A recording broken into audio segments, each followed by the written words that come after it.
Kick off summer with Memorial Day savings at Lowe's. Right now, get 5 Scott's Naturescapes 1.5 cubic foot mulch bags for just $10. Plus, get up to 40% off select major appliances and save an extra $50 on every $500 you spend on select major appliances $396 or more. Lowe's, we help, you save. Valid through 5/28. Mulch offer excludes Alaska and Hawaii. Selection varies by location. While supplies last. See Lowe's.com for more details. Oh, Brad, what have you done now? Pick six!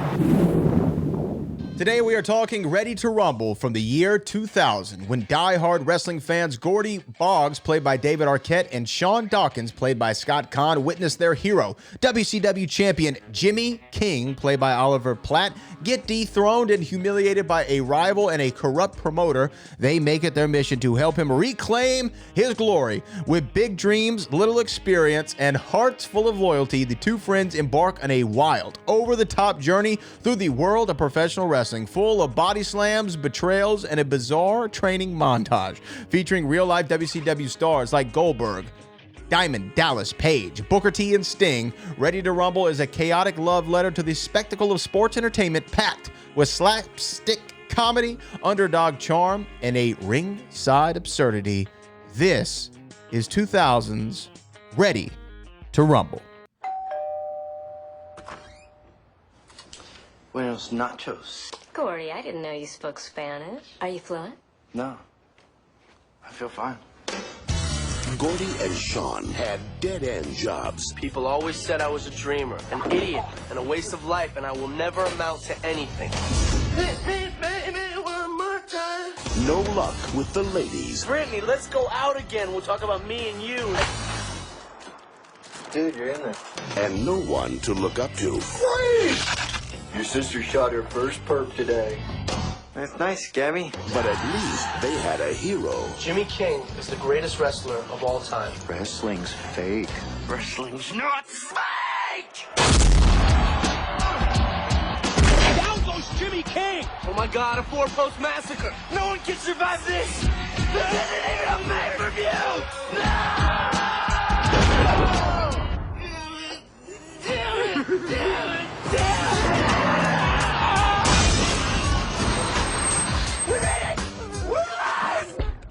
Would that be raw sewage I'm smelling? I kind of always like that smell. Now, these dreamers Me and my associate, we're on a quest to find King. It's him! JJ! will go to any lengths Please, Crowder! No! Oh, that was great! and do whatever it takes We got a friend. He's gonna get you a trainer. Everybody knows wrestling's fake. to put their king Do I feel fine? back on his throne. Any match, anytime. The steel cage. Steel cage wins. No! Done. Bring it on!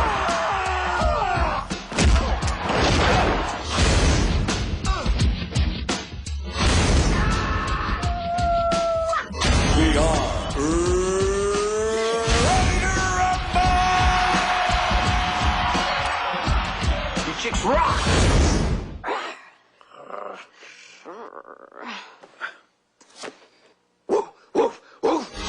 Ready to rumble.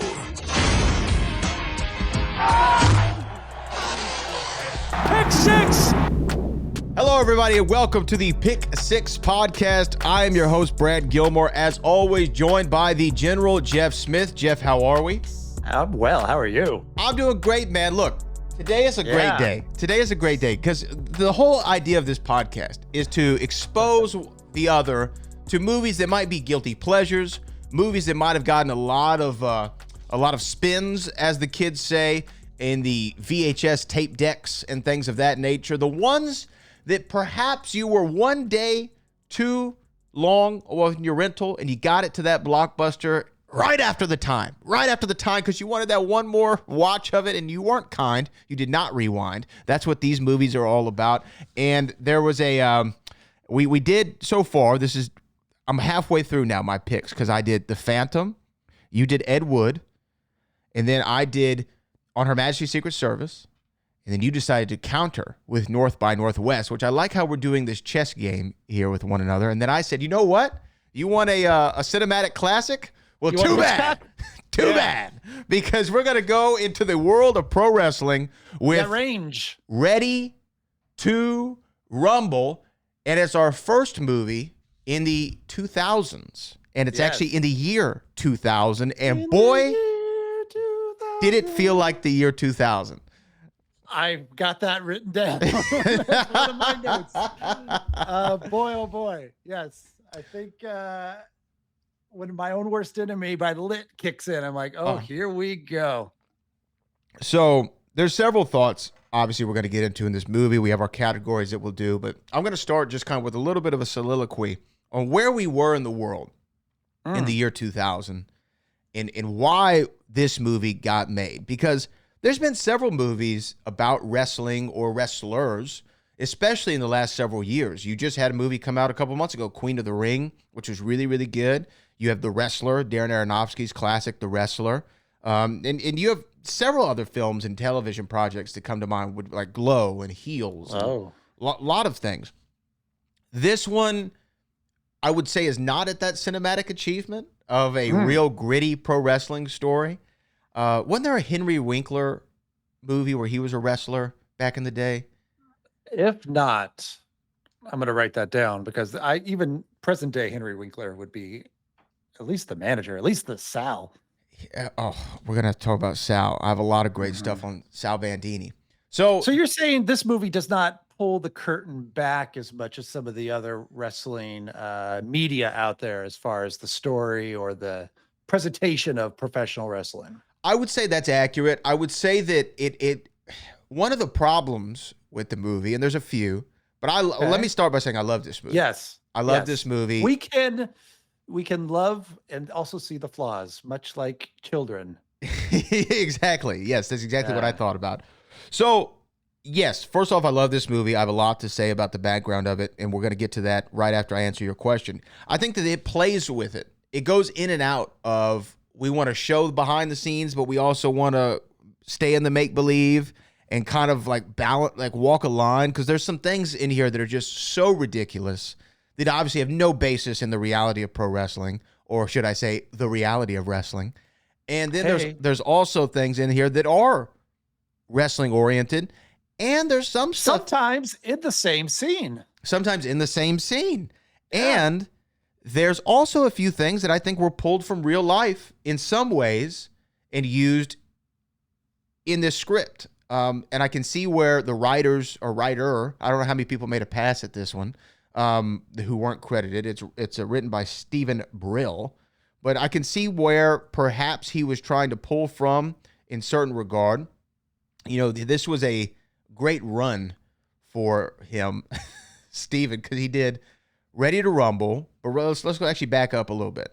Here's his writing credits: The Mighty Ducks, D2 The Mighty Ducks, Heavyweights, D3 The Mighty Ducks, Ready to Rumble, Little Nicky, Mr. Deeds, Sex, Lies, and Videotape, and Movie 43, which that one I would not, I think he was a director of one of the segments. Have you seen Movie 43? You know what? It came up on Amazon the other day, and I almost sat and watched it because I know about the legendary rap of it, but I did not watch it. I've seen it. Halle Berry's in it. That's all I know. Halle Berry is in it. A lot of people are in it. Yeah. Do you watch that movie and go, I get why they made this, or no? Or is it like, what did people see in this? No, there's no reason other than the directors must have the backstory. Sorry, we're going to go on a tangent of Movie 43 is that they just must have pestered their A-list, because it's the Farrelly brothers who did Dumb and Dumber and those kind of things. They must just pester them forever just to show up for a day and be silly. And maybe they had fun on the set. It's very possible. They're like, this is ridiculous. This is crazy. No one's going to see this. And it's just got such a huge cast that alone was what sold it to whoever distributed it. And now it's, considered one of the worst movies of all time. That alone made me want to see it just for the backstory. Yeah. Sometimes the backstory is more fun. Well, to give you some more backstory on Ready to Rumble, there's a few things to definitely go into. One of them, though, this movie's made in 2000. coming really off the tail end of the zenith of the 90s wrestling boom. From 96 to about 2001 was what's referred to in WWF circles as the Attitude Era. And this was really the launch of pro wrestling in its biggest, most highest box office until these last couple years.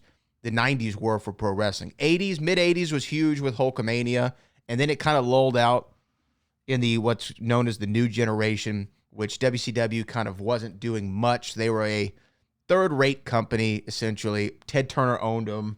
They didn't really get out of the Superstation and the South and Atlanta, Georgia. And then a guy named Eric Bischoff took over as the executive producer of WCW, and he made the decision to go head-to-head with the WWE for Monday Nitro and Monday Night Raw. They went head-to-head at the same time every single Monday, and he did a lot of things. Eric Bischoff is a very polarizing individual. I have no doubt that this is who Titus Sinclair is based on in the movie, who is played by our guy Joey Pants, which I'm sure we'll talk about. But he did a lot of stuff. He would go on television and give away the competitors' results on TV. He would say, "Hey, that show," live, right? Because Yeah. Nitro was live and Raw at the time was taped, and they'd say, "Hey, so they would come on 2 minutes early, because that's how much sway. Because Ted Turner owned TNT, so he could do whatever he wanted. So they'd come on a couple minutes early and just go, before you change the channel, here's everything you're gonna see on the other show. Wow. Here are the results. So just stay here, right?" So this was coming off the wrestling boom, and WCW with the NWO, with the Hogan defection, they had Macho Man Randy Savage, they had Roddy Piper, they had Mr. Perfect, they had Rick Rude. A lot of the stars of the 80s into the early 90s kind of went over to WCW, and WWF at the time had The Undertaker, pretty good star, Shawn Michaels, Bret Hart, kind of coming up. But by the time this movie came out, they had Triple H, Mankind, The Rock, Stone Cold Steve Austin, and then the other names that you'll probably know from that era of wrestling. So there's a hot wrestling boom. So Hollywood, they got to go, wait, what's hot right now? Pro wrestling's hot. Yeah. Let's greenlight. Let's get this thing into production.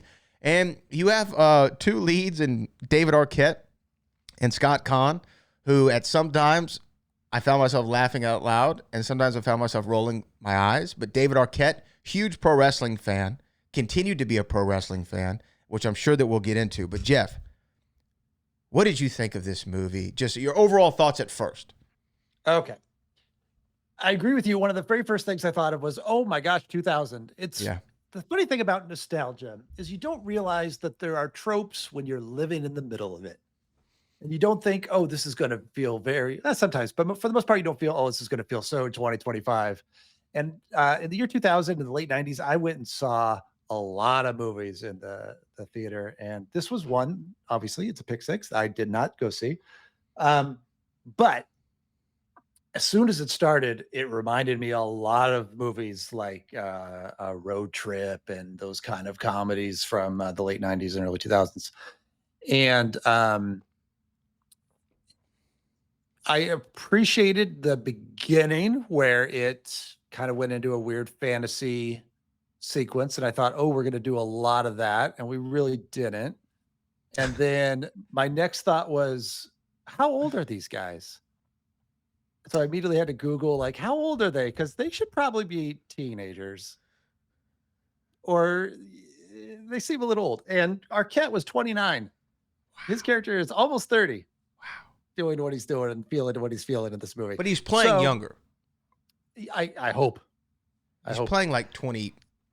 Because he is living like with his dad. He's living his with dad's his dad. telling him, you need to get your life together and get a job and be a man. And then it felt like it was kind of this comedy about these dudes. And then wrestling I almost felt like watching it. You could tell when the studio bought it and made it a WCW movie, because it would kind of switch over in the vibe. Like, oh, now this is WCW, the movie. And then they go back to, but now we're septic workers and we're doing pranks on each other on the job. And then now we're like messing with the girl that works at the Dairy Queen. And so I won't say I liked it. I enjoyed it for the vibe. I enjoyed for the nostalgic trip to a time I remember going to the movies a lot. I don't think it's a good movie. It's a fascinating movie. The fact that I have 15 pages of notes that I wrote while doing it with questions. I'm so glad I have you, the wrestling expert, on here, because I was a wrestling fan in the 80s. So I appreciated seeing Macho Man right off the bat. Top of the That line, was brother. great. That was great. So yeah, cream of the crop. I appreciated that. That's kind of what, like, okay, I'm in. And then they kind of do it and other stuff in the movie. I'm like, uh-oh, I don't know about this. And then the dad, who's kind of like right out of Bill and Ted. And then they even brought the Bosco old lady, who that was like that was when she was cream of the crop. She was in Wedding Crashers and Wedding Singer and Road Trip, actually. She's always played the old lady that said inappropriate things. And there's always some old lady that's like really into wrestling that says, I want you to kill him and rip out his soul. And there she was. And so I appreciate it for that. It almost felt like they didn't realize they were spoofing the era in the middle of it. But now watching it in 2025, it's like, oh, you're doing like a spoof on 2000s or late 90s movies. And then you threw in a tie-in for wrestling. So it almost is like accidentally clever. I did have some early, like, okay, I'd say for the first maybe 15, 20 minutes of this movie, right? I'm going, wow, this is a lot worse than I remember. You know, I go, this kind of sucked. Like I'm really having, I think it got to the point to where they're driving the septic tank. Jimmy the King just loses for the first time ever. And boom, they crash the septic tank. Oh, and the poop and the toilet paper. The toilet paper. There's a point where they get they're eating their lunch next to a leaking septic tank. You know, those things I'm go, oof, this is a rough watch, man. I can't believe I made Jeff watch this movie. And but then right after that septic tank crash, where they kind of get into the road trip, I go, oh, okay, we're kind of picking up a little bit here. Like we're picking up a little bit. And I think about halfway through the movie, which I would agree is too long to wait, but about halfway through the movie, I think by the time they're rolling Jimmy the King into the New York Arena, as it was called, and not Madison Square Garden, the New York Arena, as the time they're rolling him into the back, I kind of felt like we were in full gear. And I was like, I'm actually really enjoying now what I'm seeing. And maybe it's because it was more pro wrestling once they got into the road trip aspect of everything. There was more wrestling involved, and I found myself obviously liking those parts of the movie more than the poop jokes and the state trooper thing with his dad and the subplots. The nuns. And like the nuns were farting nuns. They were farting nuns. They were farting nuns. See, that's my point about the tone. It felt like it originally was going to be like a Dumb and Dumber road trip movie. And then they went, okay, now it's wrestling. So we'll do all of our favorite parts of the road trip movie in the first 30 minutes, and then we'll get to wrestling. I felt like all the road trip stuff should have been gone. Like they didn't need to go see, I guess they did because his son had to show up at the end, but they didn't need to go see his crazy ex-wife. They didn't Caroline need to Ray. go see, they didn't need, to find freaking Shermanator from American Pie, who's internet savvy. And his dad thinks he's not masculine. Yes. I have so many notes about masculinity and like the mixed messages this movie sends on what it is to be a man, because it seems to have a message, and then it just takes a septic tank dump on it at the very end of the movie with the very last scene. You're like, oh, we learned nothing. Okay, fine. But maybe it's not that kind of movie. But that's why it felt like a parody. It was like, we're going to do this big message on what it means to be a man, and then the last thing we do is beat up the clerk and make him say something terrible. Oh, yeah. So yes, I agree with a lot of that. And then there also seems to be like some just lines of dialogue that I'm like, why was this mentioned and then never really picked back up? And maybe I missed something. So I was going to ask you, Scott Conn, who actually on the whole, I like Scott Conn a lot in most of the things. I don't know why he's friends with Arquette though. Like, I don't know what his move is. Like Arquette seems to have, I even wrote down a whole thing about mental disorders, because he seems to be a little, there's something a little off. He plays it like he's on the older. spectrum. Yeah. Mm-hmm. Yeah. I have written down for Gordie, persistent delusion that professional wrestling is real. And that's where we were talking about how sometimes they show the behind the scenes, like they show Sinclair, like make the decision in the ring, like here's the new ending. But then they have a lot of things like, no, this is the real deal. He has his hallucinations. So obviously that's a little something. His impulsiveness for pranks, that he just can't help it as a like adult.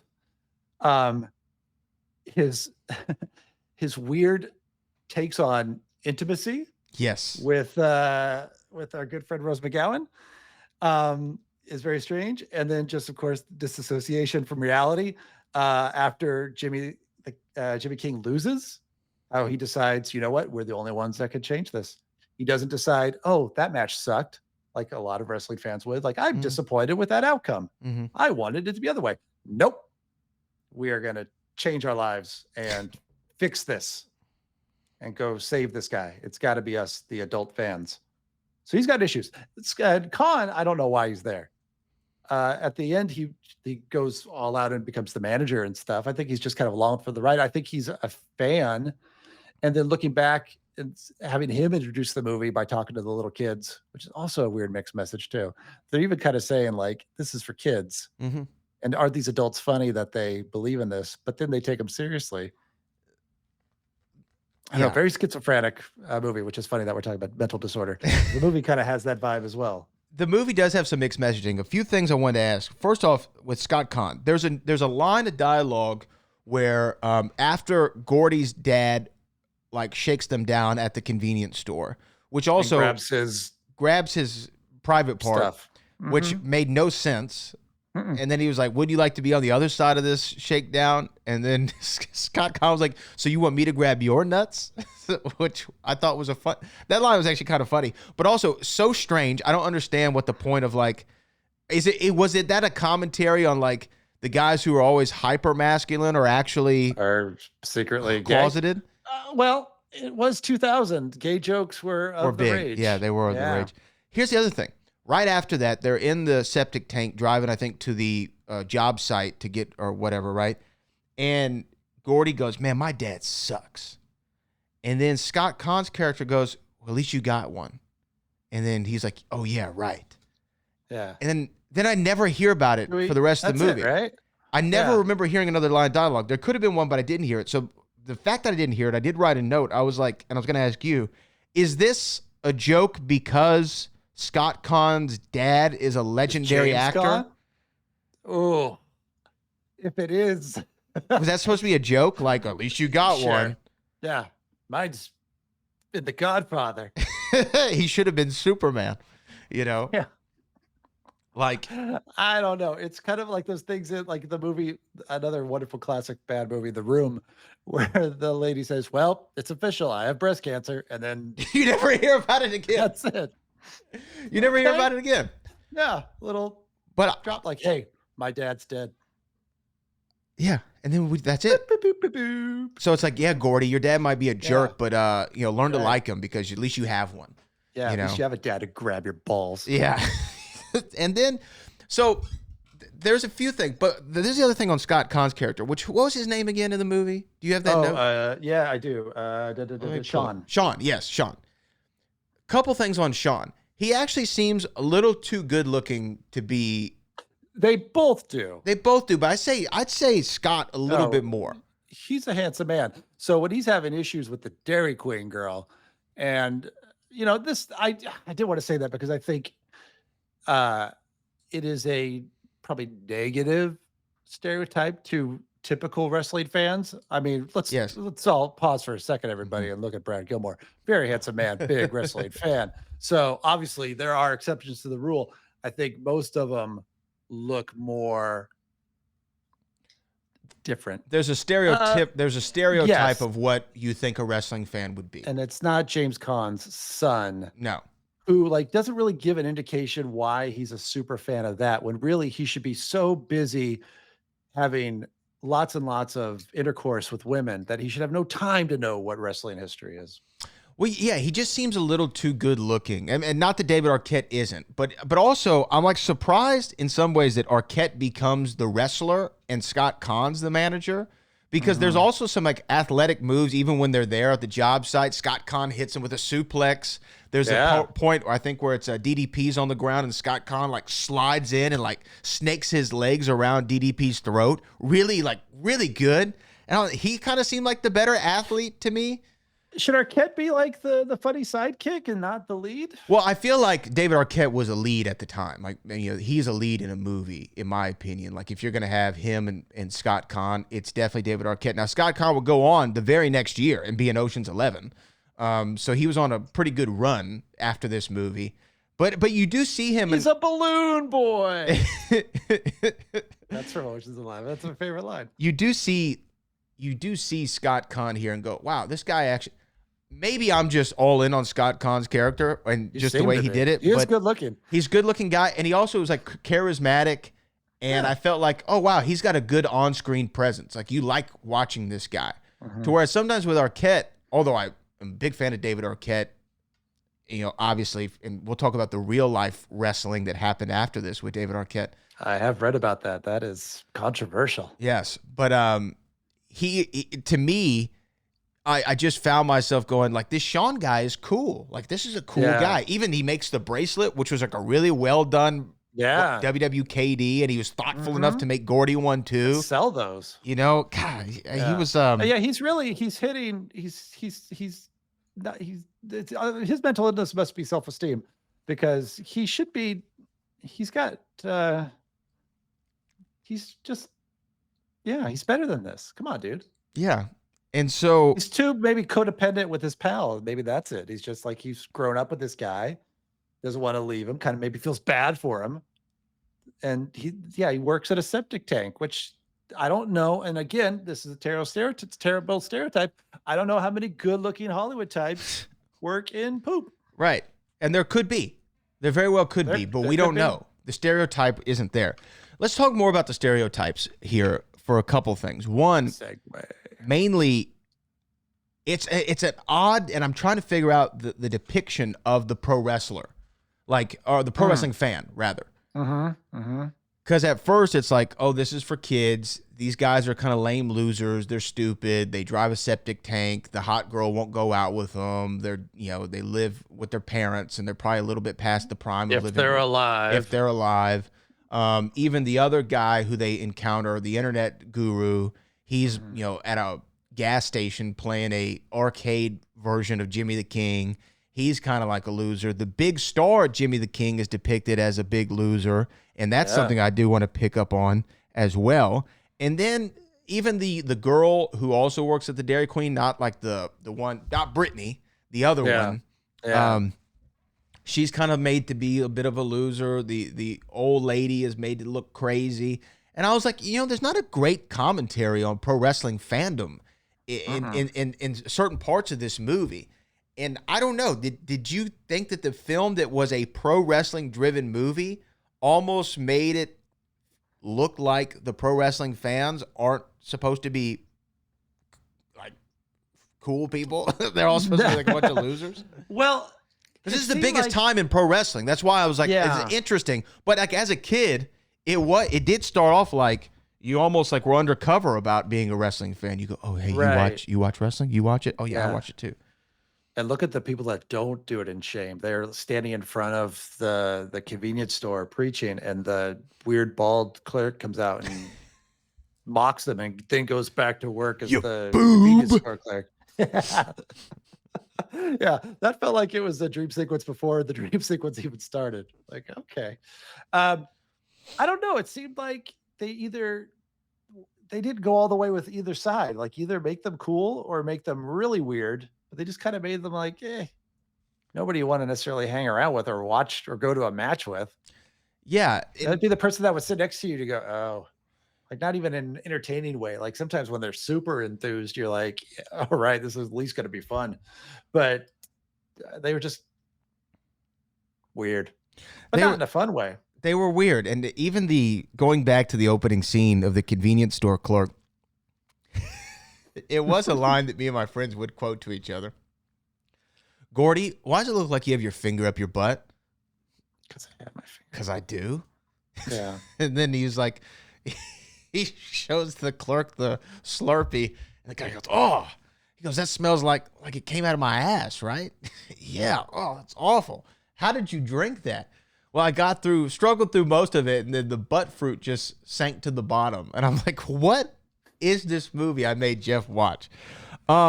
Let's talk about the pro wrestling. But go ahead. I will say, just real quick, I just want to say, but as bad as the clerk is, the fact that he leaves his post to go yell at people in the parking lot, he does refund or he gives them another Slurpee. Yeah. So he does have some work ethic, which surprised me because I was thinking to be consistent with the character, be like, well, that's what you get, you boob. He's like, no, let me get you another one. Yeah. Yeah. You seem I kind hope of this one smells better, sir. Yeah. This one was, Yeah, he was for a kind of nice. second. I like the delusion there too, where he's like, that'd be $1.26. And then he's like, he's like $1.25. That's all I got. And then they go into the big thing with the Macho Man Randy Savage, who also had a bigger film credit after this. Can you name the bigger film credit? Bonesaw. Bonesaw is ready. Yeah. Spider-Man. Just 2 years later, he's Bonesaw. He bounced back. Then a year after that, he dropped his rap album. You know what I mean? Like, Macho was the guy. That's what's called a trajectory. Yeah, we're going to talk about that here in a little bit. Okay, so Sinclair. Let's talk about Titus Sinclair. So first time we see him, we actually see somebody I'm familiar with in the background. That's Booker T. Sinclair's talking to Goldberg and Booker T. This is pre-Dreads Booker. So this is 2000s Booker. This is before the world title Booker. To spot him. I knew he was in there, so I was looking for him. Yes. And there he was. Did he ever like really jump up to the front? He always seemed to be just kind of he was kind of he was in the background a lot, and then he was part of the King's be up front. The King's posse at the end. Yeah. And this is actually before Booker's like ascent to a single star. It felt like when they were filming it, he wasn't huge yet, but now whenever you see any kind of retrospective on Ready to Rumble, they always mention that he's in it. Yeah. Because then he became, Booker T. He became a big deal. And this is like literally the movie came out when? When did the movie come out? In 2000. What? April 2000. April 2000. So this is 3 months. The movie comes out 3 months before Booker wins his first world title. Okay. Yeah, so I'm sure they wish they got more close-ups. I'm sure that they did. Oops. So when we see Sinclair, Joey Pants, I got to say, is actually pretty damn good in this movie. I buy him as Titus Sinclair. Yeah. He feels like a wrestling promoter. He feels like an old guy from the Carney era, in the territories. And so does Jimmy King, Oliver Platt's character. But what did you think of Joey Pants and Titus Sinclair? I thought, without knowing anything about who he's based on, I just felt, oh yeah, here's the slimy guy who's in it for the money. I'm sure this is going to be something that pays off. He doesn't care about the fans. He just likes the storyline that, brings in probably more like non-fan fans. And he seems to have like, he didn't like Jerry King for whatever reason. He seemed like a nice guy. He does act together. But I thought it was just, I think Joey Pants did well with it. It was pretty typical. Like, it was a one-line, cartoon, like one note. Yeah. Mm-hmm. Bad guy. But I bought it. Yeah. And the other thing is this. So he lays out the finish of the main event to Diamond Dallas Page, who shout out to DDP, another favorite of mine, and Goldberg, who's sitting right there. And Goldberg's like, oh, yeah, I'll relay the finish to King, right? This is all stuff that does happen. A lot of pro wrestling is accurate. A lot of pro wrestling is booked in the middle of the hallway. I hope I'm not speaking out of school here, but like I remember one time being backstage at Survivor Series. It was in Houston, and there was a big 5-on-5 Survivor Series match that was going to go on later that night. And I remember distinctly Triple H was in that match, and I remember him in the hallway with one of the other guys talking about, okay, we'll do this, and this, right? So this, in the hallways of every pro wrestling arena or locker room, the matches are discussed. Right before they go out? Sometimes, yeah. Mm-hmm. Wow. Sometimes. That's a lot to remember. That's a lot of improv. Well, so I will say in Booker's era, a little different, right? A lot of the times they would go, hey, what's the finish? Like they do in this scene. What's the finish? Okay, the finish is, Diamond Dallas Page over on Booker T, Diamond Cutter, center of the ring, 1, 2, 3. Okay, cool. And that's all Booker and Diamond Dallas Page would have. That was all they would have. And then they go, okay, we'll call it in the ring, is what a lot of times. Would they know how long? They know minutes. How long the match is supposed to be? Yeah. And then how is it the referee that's keeping track? Referee or? gives you cues. Hey, Okay. you're 1 minute, you're 1 minute in. Hey, y'all got 5 minutes left. Okay, you got 5 minutes left. Start thinking about your exit. Yeah.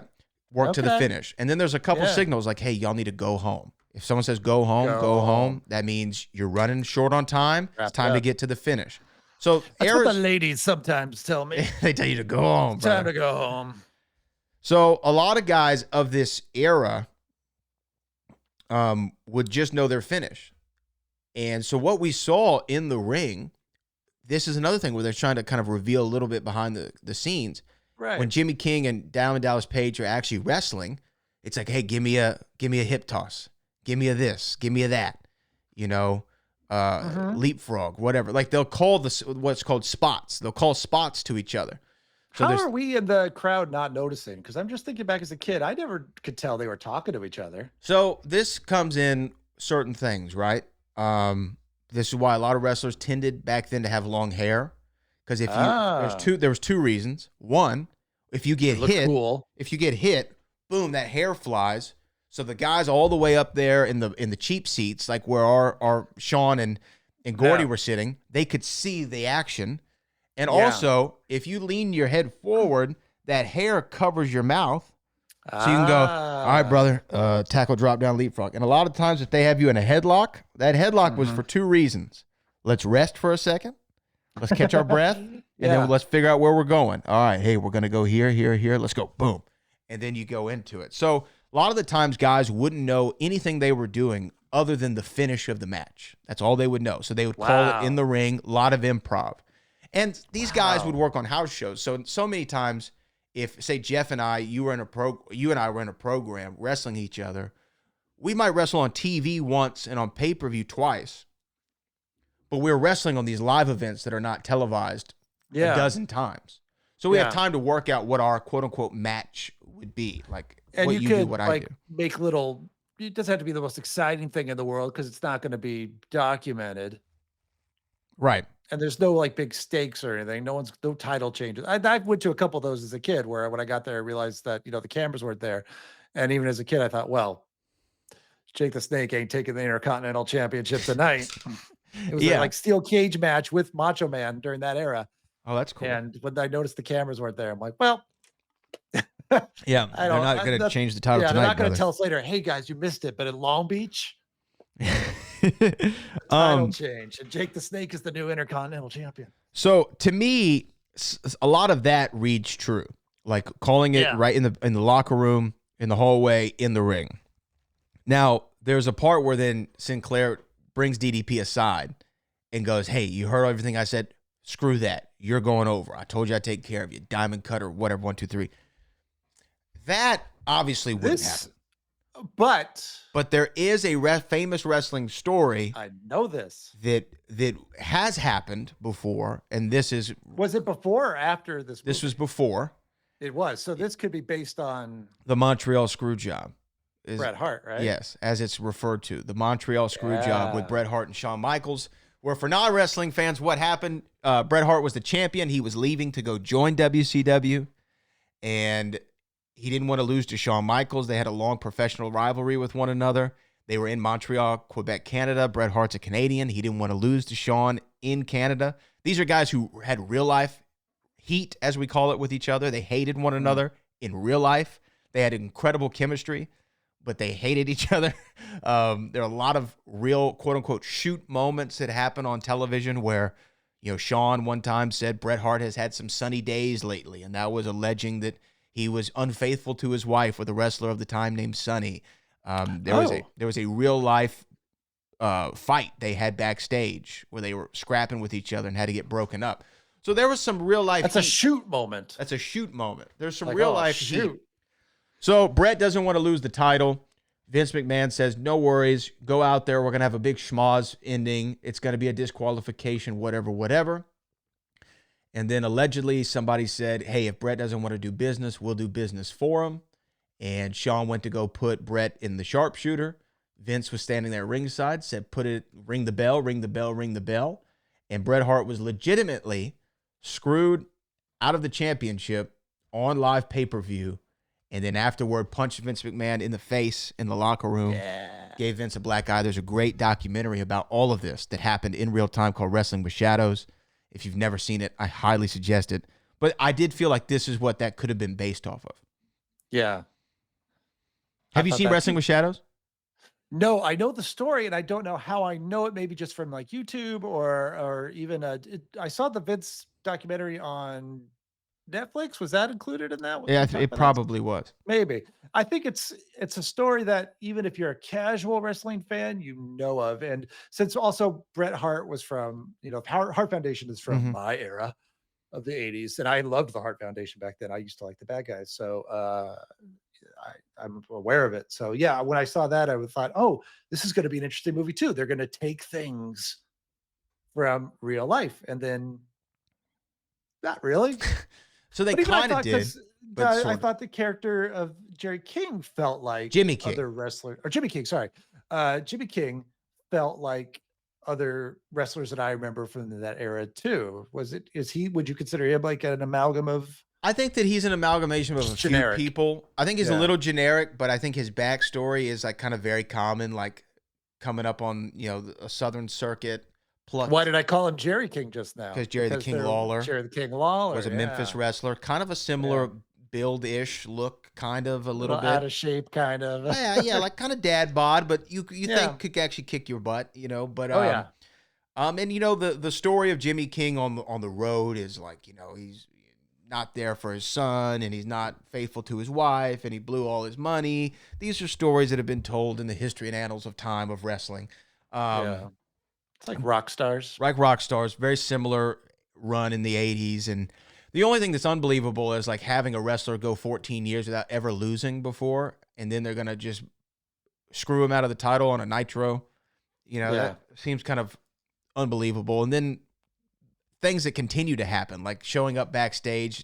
This isn't in the script, as the cameraman said. Yeah. Film this. This isn't in the script. And then Sinclair going, you're going to get a match. I've decided right now in Vegas, pay-per-view. We're gonna put it. Yeah, I'm gonna book the MGM Grand. Yeah, we'll take care of the pay-per-view. That seemed like that was kind of like almost behind the scenes too. Like they were saving something big for pay-per-view, which I'm sure is what really happens. But the way they did it, like you said, was so just kind of spontaneous. That I didn't really. Something I didn't understand about the movie is what was Sinclair's motivation to screw Jimmy King out of the title, because he was still over, as we say in wrestling. Fans still buying tickets for him. Yeah. He was showing up for his show. There was a comment that Diamond Dallas Page made in the match when they're about to lock up. Nice of you to show up, Jimmy. Oh, it was just traffic, baby. It was just traffic, or whatever he said, right? Saying that he didn't have to show up to the building like the rest of them on time. So maybe there's a little bit of a star attitude. Prima donna, starting to believe your own press clippings, believe in his own hype. Could have been. But I that was an interesting wrinkle. So Jimmy King, I didn't really 100% believe as some great pro wrestler, especially like when he's next to Goldberg and Booker and Page and Sting. You go, oof. You don't look like you belong here. One of these things is not like the other. That's the thing. Yeah, they decided to cast a very funny, good actor. Great actor. You surrounded him with pro wrestlers, where even the smallest of pro wrestler, if you saw them in the wild, you'd be like, damn, he's big. Enormous.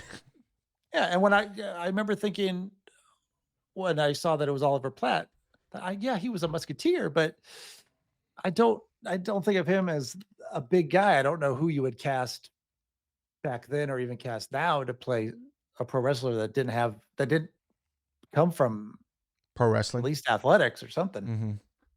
Or I certainly wouldn't surround him by like the largest guys in the universe. In the era of the big guy. Unless that's part of the story. Like, he is, part of his gimmick. He's the king, and that's almost like a sarcastic name because he's smaller than everybody, and at least own it instead of just trying to like, don't look. He's just like them. Yeah, I found myself not so much loving Jimmy the King as much, but toward the end when he turns the leaf and we're, I guess, seeing his redemption arc where he makes right with his Eugenia wife and gets tickets for his parents to the pay-per-view, and he's waiting for Gordie, and we need Gordie to come back or what have you. Yeah, I kind of see a little bit of that, like where I'm. But see, you like him because of the story that he has in the movie. I don't know why the guys were such fans of him. I know they kind of give his little bio at the beginning of why he's so great, but it also doesn't help that they throw him in the same category. Like the opening credits are this montage of Bruno Sammartino and Andre the Giant and, all these great things. And then, and him. Well, that's what they were trying to show, resume doesn't right? seem to, yeah. They're trying to show that he's tough. one of the big guys. It's tough to mix fiction with so much real that it kind of does take you out of it for a second. Well, it takes you in and out, and that's why I said they played a lot with, like, do we want to go all the way with the wrestling, or do we want to make it half in, half out? Do we want to, protect the business, as people say, but also expose it at the same time? It walked a very interesting line at times. Now, let's get into, I guess, some of the categories here. Okay. If you want to. Does that Real sound... quick, though, I do want to talk about Sasha. Yes, Rose McGowan. Her character. Did she really have a point other than just being like, she didn't accomplish anything other than being what? Other than taking his virginity. Yeah. Which again is a lot. When she first was like liking him, I thought there's got to be a reason, and then she just wanted to be like #1 Nitro dancer. Is that it? So you know what I thought the point of it was? In some ways, yes, she wanted to be #1 Nitro dancer, but what would a pro wrestling movie be without a baby face turning heel, right? So we think that she's this hot, awesome, good girl who loves Gordie for him and sees that pro wrestling, and kind of also Gordie was living the fantasy of many a wrestling fan who sees a beautiful woman on television and goes, oh man, it would be great to be with her. Yeah. And Rose McGowan's character, Sasha, as you refer to her, I think that was her character's name. That's who she's supposed to be, the one that every wrestling fan obsesses and fantasizes over. Because they even say it, like, oh, Gordie says it several times. Oh, Sasha, she's the best one. She's the Sasha. Top. Oh, I love her. And she's positioned as the #1 Nitro girl. And I want to talk about the Nitro girls too. But okay, they in that moment, yeah. So the wrestling fan lives out his fantasy, gets the girl from TV, only to find out, she's working for the bad guy. Gets her comeuppance at the end. And gets her comeuppance at the end. In the face by a ladder. Yes. Don't stand so close to the ring during a ladder match. He tried to warn her. Yeah. And I think that's what that was. We had a heel turn. Okay. And we had the wrestling fans' fantasy all in one person. Got it. But while we're there, let's talk about the Nitro girls. Okay. Nitro girls were a real thing. This was something on television. They had girls dancing in and out of break so that the guys would be like, hey, can't go anywhere. Look at that, right? Beautiful women dancing. One of them is Booker T's wife. Sharmell Huffman, a WWE Hall of Famer in her own right. She would go on to be much more than a Nitro girl in the WWE, walking him to the ring every night. They actually met, even though they knew each other in WCW, they met for real on this film set. And this is kind of where the romance blossomed for Booker and Sharmell.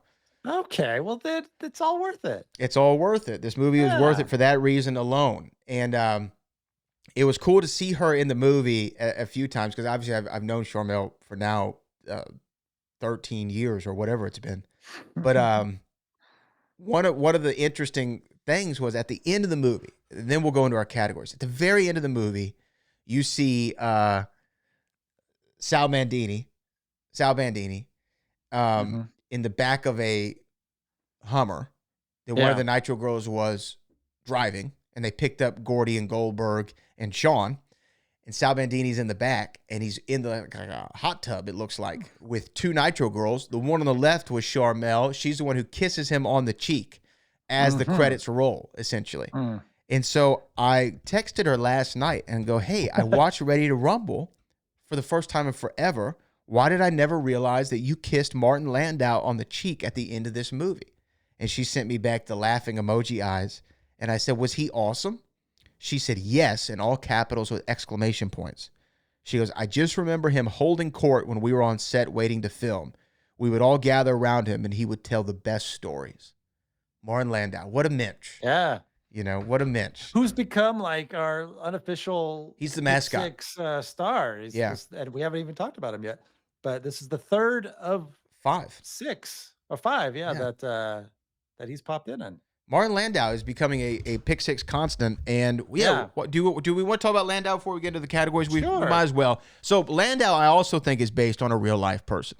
I think he's based off of Stu Hart, which was the father of Bret Hart, who famously trained wrestlers in his dungeon, which was in his house. And Bret Hart, as well as the rest of the Hart family, would say you would routinely hear people screaming for their lives in the dungeon because Stu Hart would put them in legitimate wrestling holds, stretching them, as we call it in wrestling.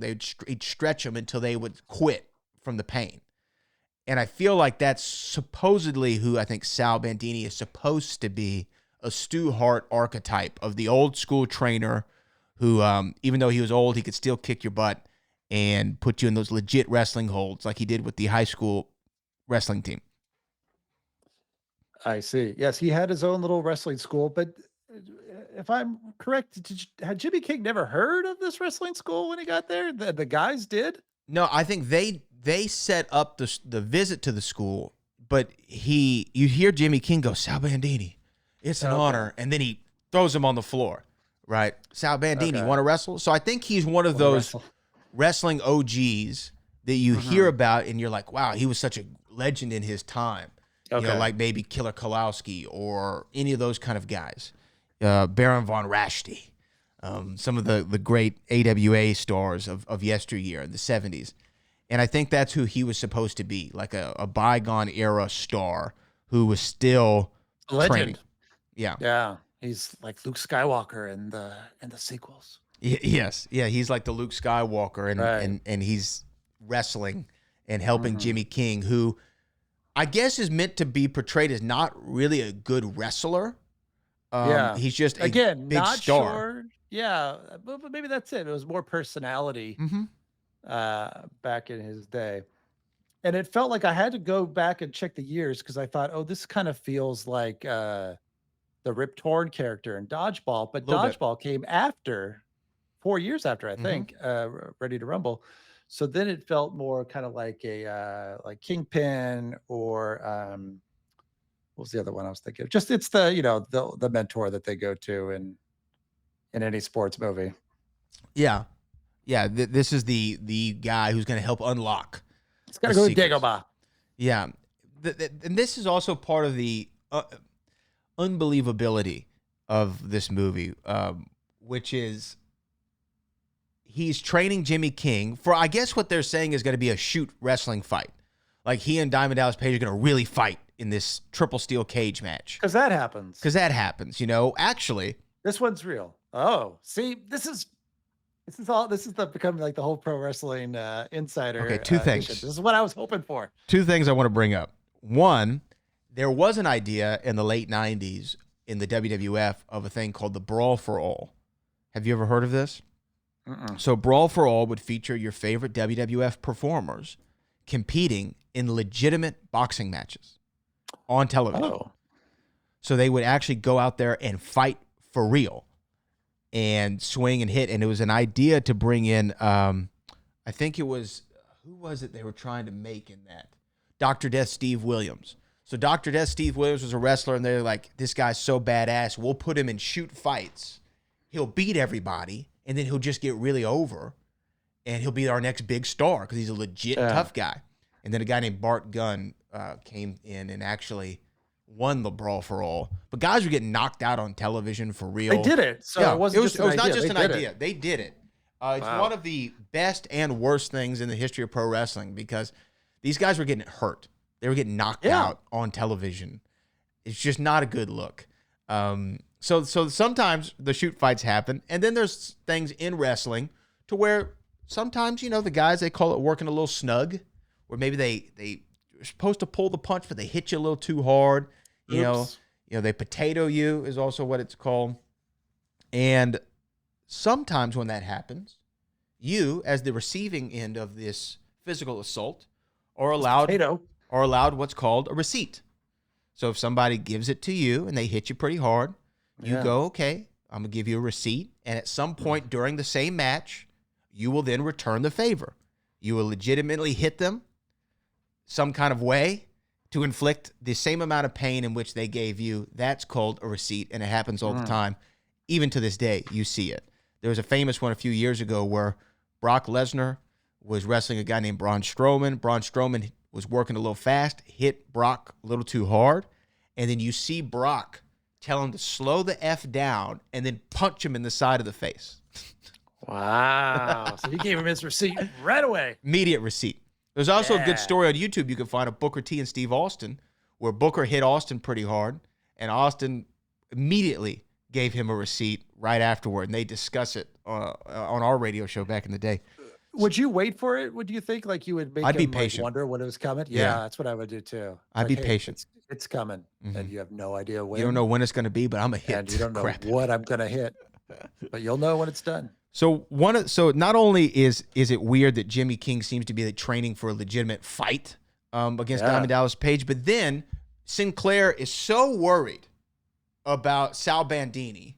That's why he has the Rose McGowan character help set him up by feeding information to Titus Sinclair. Sinclair then sends Perry Saturn and Sid Vicious to Sal Bandini's house to assassinate him. I don't know exactly what their role was, but I was like, now we've jumped the shark here. Like, this would not happen ever in a million years. I hope. This is a very pro wrestling thing. Yes. When did pro wrestlers now become the muscle for the promoter? The guy, yeah. Like, hey, go rough him up. That one didn't make a lot of sense to me. Yeah. And it was funny because you probably recognize Sid Vicious. Yeah. Who was a big deal in the 80s and 90s. Yeah. Recently passed away not too long ago. I think this year. Either this year or into last year. So rest in peace, Sid Vicious. Psycho Sid. Former WWF champion. Yeah. But he was a great wrestler in his day. But yeah, so that was strange. That was another strange highlight to bring up of why are they assassinating Sal Bandini? It doesn't really make a lot of sense. The poor old wrestling coach. The poor old wrestling coach. Yeah. You know? That is going to teach. What was the ticking clock? It was like 8. It was just like how many weeks before the match? It was like, was it 8 weeks? Or Something I wrote like it that. down. Yeah, I don't remember what, but it was like, hey, that was part of the impromptu deal too. Oh, like, we're going to do this match. You've got 8 weeks. The other thing that was just ridiculous. There's several things that were ridiculous. A couple of them were, hey, I need you to help me recruit a posse. Right? And they have posse tryouts in, where are they? Wyoming? They're in Lusk, Wyoming, I believe. This is where it feels like a 2000 movie too, where it's like, we got to put together the mystery men. Right. We got to put together the mystery men. So we have the audition. It's like Pirates of the Caribbean. So we have Fred the Fireman, I believe, the Chewer, and then Kitty, who Kitty was there just for like what, gratuitous sexiness? Sure. Well, now, this is now, are we making fun of wrestling again? It feels like we're making fun of wrestling. Yeah. Like, look at these ridiculous characters. Right. The Siamese twins. Like, see how insane the pro wrestling is with like how outrageous they'll get with these ridiculous characters that normal people would think are weird, but the fans eat it up. But I will say it was this was a line that I chuckled at. It was a groan and a chuckle at the same time. It was when they're doing the auditions and then they go, here's Kitty. And then he goes, how is she going to help us in Vegas? And then she like disrobes. And they say, my friends call me Pretty Kitty or something like that.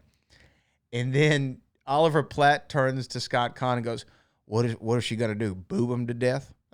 Which I thought was like a dumb line, but it was funny at the same time. Yeah, that's the line that they went, go with that.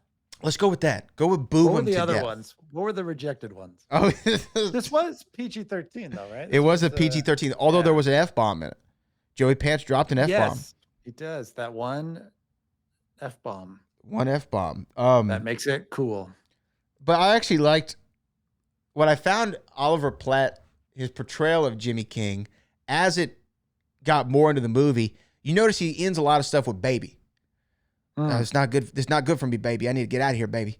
You know, or I think he sees Goldberg in the gym and he goes, yeah, Goldberg, you're looking real jacked, baby. Looking real jacked, you know, and stuff like that. This is actually how like some pro wrestlers of the day talk. Yeah. You know, they're doing my babies now. Yeah. Yeah. The baby, brother, kid. These are like very common wrestling vernacular.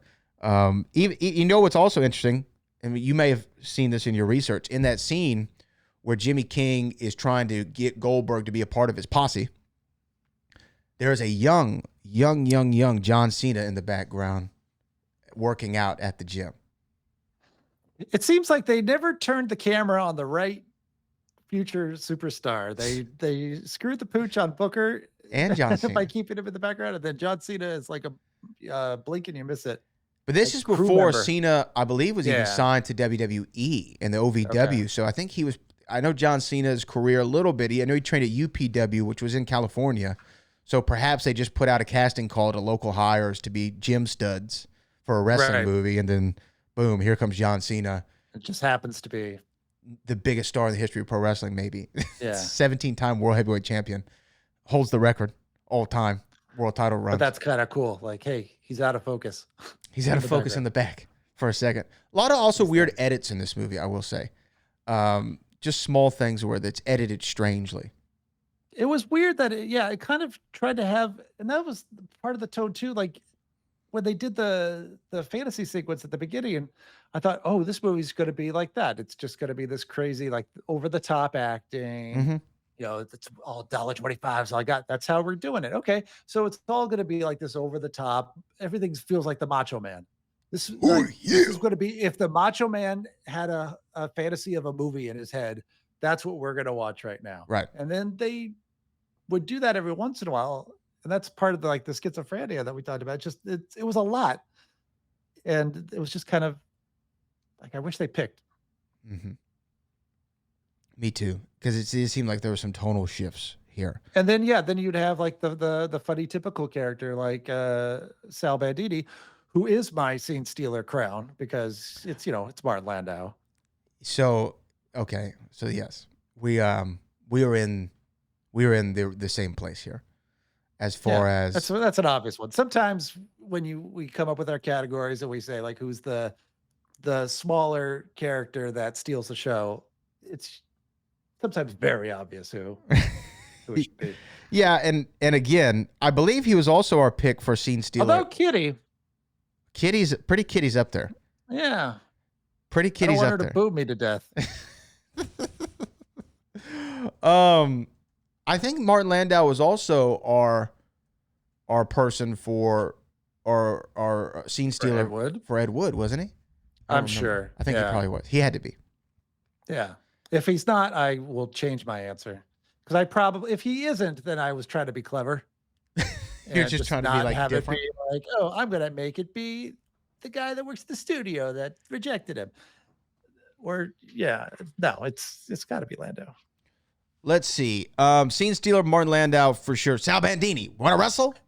But Sting was good too. I liked Sting. Well, so I've Sting in a later category.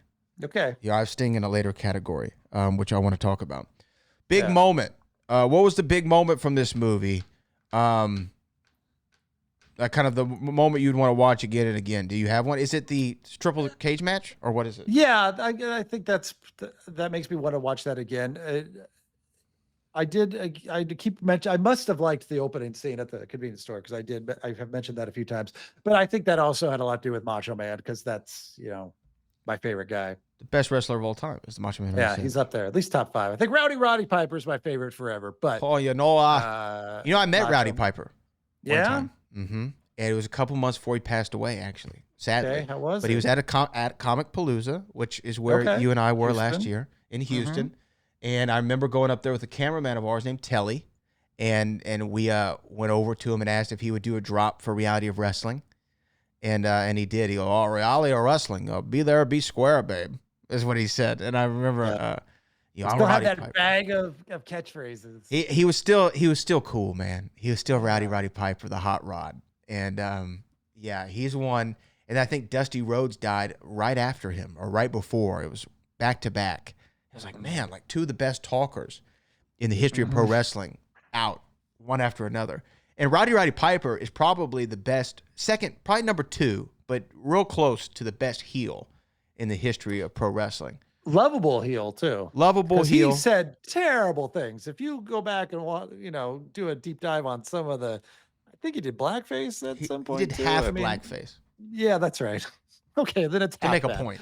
Yeah, it's only half offensive, but the different era. I mean, even like if you go back and listen to some of the things Bobby the Brain Heenan said. Oh yeah, it's to today's ears, it hits differently for sure. Yeah, and rest in peace, Bobby the Brain. Rest in peace, Bobby the Brain. But I remember all my favorites are gone. To me, obviously, the best heel in the history of pro wrestling, and maybe now it's in front and behind the scenes, depending on what you want to believe, is Vince McMahon.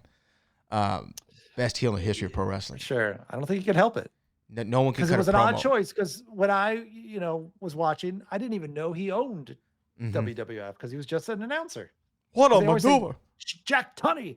Yeah. President Jack Tunney is making these decisions. And now you look back and go, I was lied to. It was him. It was the guy that was going, Jesse. Yeah. I can't remember what you're saying, Jesse Ventura. Yeah, but Vince was great. One time Vince did a promo where he hired everybody. He hired the audience and he hired everyone watching on television. He goes, "You're all hired." And he hires everybody. And then he starts talking about how life sucks and then you die. And if you want to beat a billionaire, you got to become one yourself.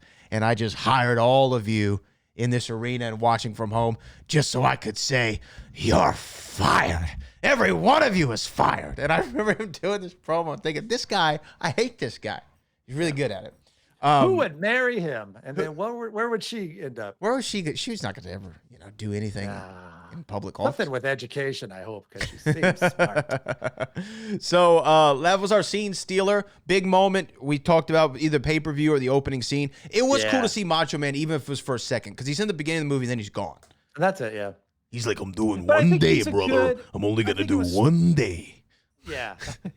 I think it was smart to have him be the first cameo because everybody knows Macho Man. So even if you're going in and not knowing necessarily who Bam Bam Bigelow is, then at least you know Macho. Yeah, I agree with you. Prop shop. What's one thing that you'd want to own from this movie and put into your home, Jeff? I've always wanted to have my own wrestling ring.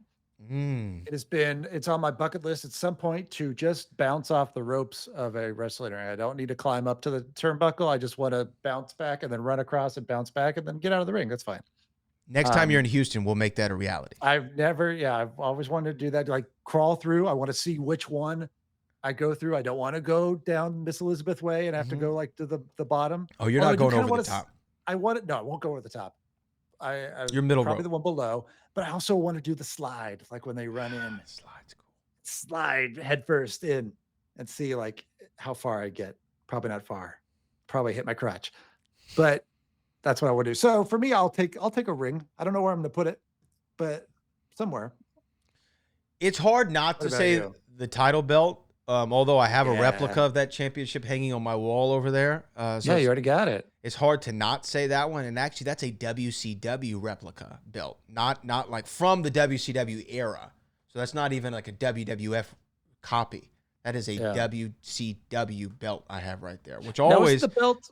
If you look, there's a bend in the top of the WCW title. If you go back and look at late '90s into early 2000s, the title's bent, and they never thought to fix it. Go ahead. Isn't the belt in the movie, like the color scheme is slightly askew. It looks like there's a little bit more silver background to it. Yeah. It looks like a I replica. wonder why. Yeah, maybe. Well, Look like you a wanna get the real replica. So it'd have to be the title belt. It has or to a be the title. dollar, or the $1.25. $1.25. That's all That'd I be got. fun. Like if people knew and they walked into your office and saw $1.25, they'd Ready be to like, rumble? "Not enough." Oh, I would love that. That's all I got. Um, And then yeah, you'd laugh and go, "Ready to rumble." yeah. I would say I also would take Sinclair's jacket. Oh yeah, Like that cool jacket. outfit. That's Cool what Kid outfit. Rock now wears when he goes to the White House. It is very Kid Rockian, which, by the way, there was a lot of Kid Rock in the movie, right? Yeah, There's a ba with the ba and a cowboy Yeah. needle drop. it sure was. Yeah, This is an interesting soundtrack, right? it's 2000 was an interesting time. Because Kid Rock was always really big into the pro wrestling world. That's actually, ironically, the one and only time I met Kid Rock was at a pro wrestling show. Go figure. In Nashville. I'm looking at the soundtrack here. I want to find the soundtrack to Ready to Rumble. I saw Motley Crue in there, I believe. I think there's a Motley Crue. There's a Van Halen, obviously. There's Run DMC, King of Rock. Yeah. Motley Crue inspired my song that we'll get to later in the categories for the theme from Ready to Rumble. Oh, yeah. A different version of We Will Rock You is there at the end. Ooh, yeah. Bad version. Very bad Not good. version. Scott Yeah, not Whelan. care. Girls, Not Girls like- is in there. Baby One Yeah. More Time is in there. Sure. Let's see. Probably not on the soundtrack. Bloodstains, obviously. What else is there? Jump Around? I don't remember hearing Jump Around. Hmm. Do you remember hearing Jump Around? No, but that popped up in a lot of movies too. It makes me think of Doubtfire. Last Resort. I don't remember Last Resort in there. It started to blend in so much breathing. because don't give a. Yeah. This is my last Yeah, resort. it took me. So much of it was like I'm sure I have a playlist on my Spotify from all that. It's from the angry white guy era. Yes. But Kid Rock has an interesting place in pro wrestling, right? So not only did I meet Kid Rock at a wrestling show, Joe C., who was his sidekick for a long time, said that he became Kid Rock's sidekick just so he could try to get into the WWF. That was his whole mission. He was a stepping stone. And then Kid Rock actually provided the actually moniker and the theme music for the version of The Undertaker after he shed the dead man gimmick and he decided to be like a biker. He did like a biker thing in the early 2000s, and he was known as the American Badass and used the American Badass song from Kid Rock. So, and I think Kid Rock's provided the WrestleMania theme song a few times. So, and he's a WWE Hall of Famer. I was actually at Kid Rock's induction and Bill Goldberg's into the Hall of Fame. Go figure. And Hillbilly Jim. I was at that Hall of Fame. Yeah, the night before WrestleMania 34. Boy. Don't go messing with a country boy. You know, I was actually seated right next to Booker and Sharmell, obviously, and behind Linda McMahon, Shane McMahon, John Cena, and the Bella Twins. So it was a whole Ready to Rumble thing going on. And Brad Gilmore, the boat. And the boat was in the building. Second row, just saying. Good seats, brother. And if they only knew that years later, PIC SIX podcast, We'd be talking about it. talking about it for over an hour. Okay. And we're not even close to be done, everybody. Settle in. We're getting there. We're getting there. We're going through our categories. One-liner legend. What you got? Well, you have a good line? Shoot. Other than I'll boob you to death? I changed it to that, actually. I like just the wanna wrestle that Landau did. It was, classic. I mean, that should have been the tagline of the movie. But I'd forgotten about boob to death. Well, I will say I like all Jimmy the King's catchphrases. Yeah. I will rule you is great. Because he's the king. I get it. And I like when David Arquette, they're in the trailer and David Arquette goes, "Come on, just one time. Give us a be gone." So I enjoyed all the pro wrestling catchphrases from Jimmy the King. Also, why do you have your finger up your butt? Because I do. Is a funny one. Yeah. $1.25. That's all I got. That's all it's I probably gonna got. be up there. Yeah. Boob him to death. Was there any other ones that stuck out to me while I was watching the movie that made me pop? No, I mean, those were pretty much it. Those are good. Those are good. And the fact that we've mentioned them all up until now makes them very organically appreciated. I will rule you. Rewind. Oh no, best shot fired. Oh yeah. What do you got for that one? I have an interesting one, but what do you have? Okay. Mine is Sting, the descent, coming down from the ceiling. It looked pretty. His makeup was on point. He was looking good. So ours are all like within the same realm. Because mine, I have two. One is I like Gordie's entrance into the pay-per-view. On the motorcycle? On the motorcycle into the ring. Reason. Yeah. He got that motorcycle in past his dad, all the way to Las Vegas, into the MGM Grand Hotel, into the convention space, or, the arena. Past security. I guess he was dressed as a cop, so... Maybe they, they're like, oh, it's with elbow pads. Like, my badge. And then, hey, I need to take that into the ring. Oh, but there's an event going on. Yeah, it's fine. Is there a ramp I could fly up on? Oh yeah, we'll get you one. And there was. Yeah, that was his, like, when he came back after deciding wrestling's not for me, and then off camera he decides it's for me. Yeah, I'm a fan. I'll take it. Yeah. Never mind. Sorry about that low moment. But I did like how his dad all of a sudden, because this is actually a good moment, okay? And I do, and I'm like actually, that you have to. This part's actually good. And let me just say my other best shot fired that I liked was DDP's fall through the cages, because when he hits the mat, you think he's dead. Yeah, like, it was a dead cell. Pro wrestling. You never know. So the two things that I wanted to talk about in this match with Gordie's dad first. Gordie's dad says, "Oh, wrestling's for sissies or kids or whatever. You need to stop with all the wrestling crap. Grow up, be a real man." I've heard this before from people growing up, whatever. And then I go, okay. You're not into wrestling. You think wrestling's stupid and silly. That's fine. Let me show you a match. One match is all I ask you to watch. That's all it takes. And 9 times out of 10, people go, okay, that was pretty cool. That was pretty cool. I got to give you that one. That was pretty cool, right? And that moment with his dad made me go, I've seen this happen in real life, where the dad thinks this is stupid, and then he sees it, and because he has an emotional investment in one of the characters, all of a sudden, he's into pro wrestling like everybody else. And that's what wrestling has always been about, an emotional investment in somebody and wanting to see this physical storytelling take place in front of you. It's the same reason we like fight scenes in movies, why we like the Rocky movies.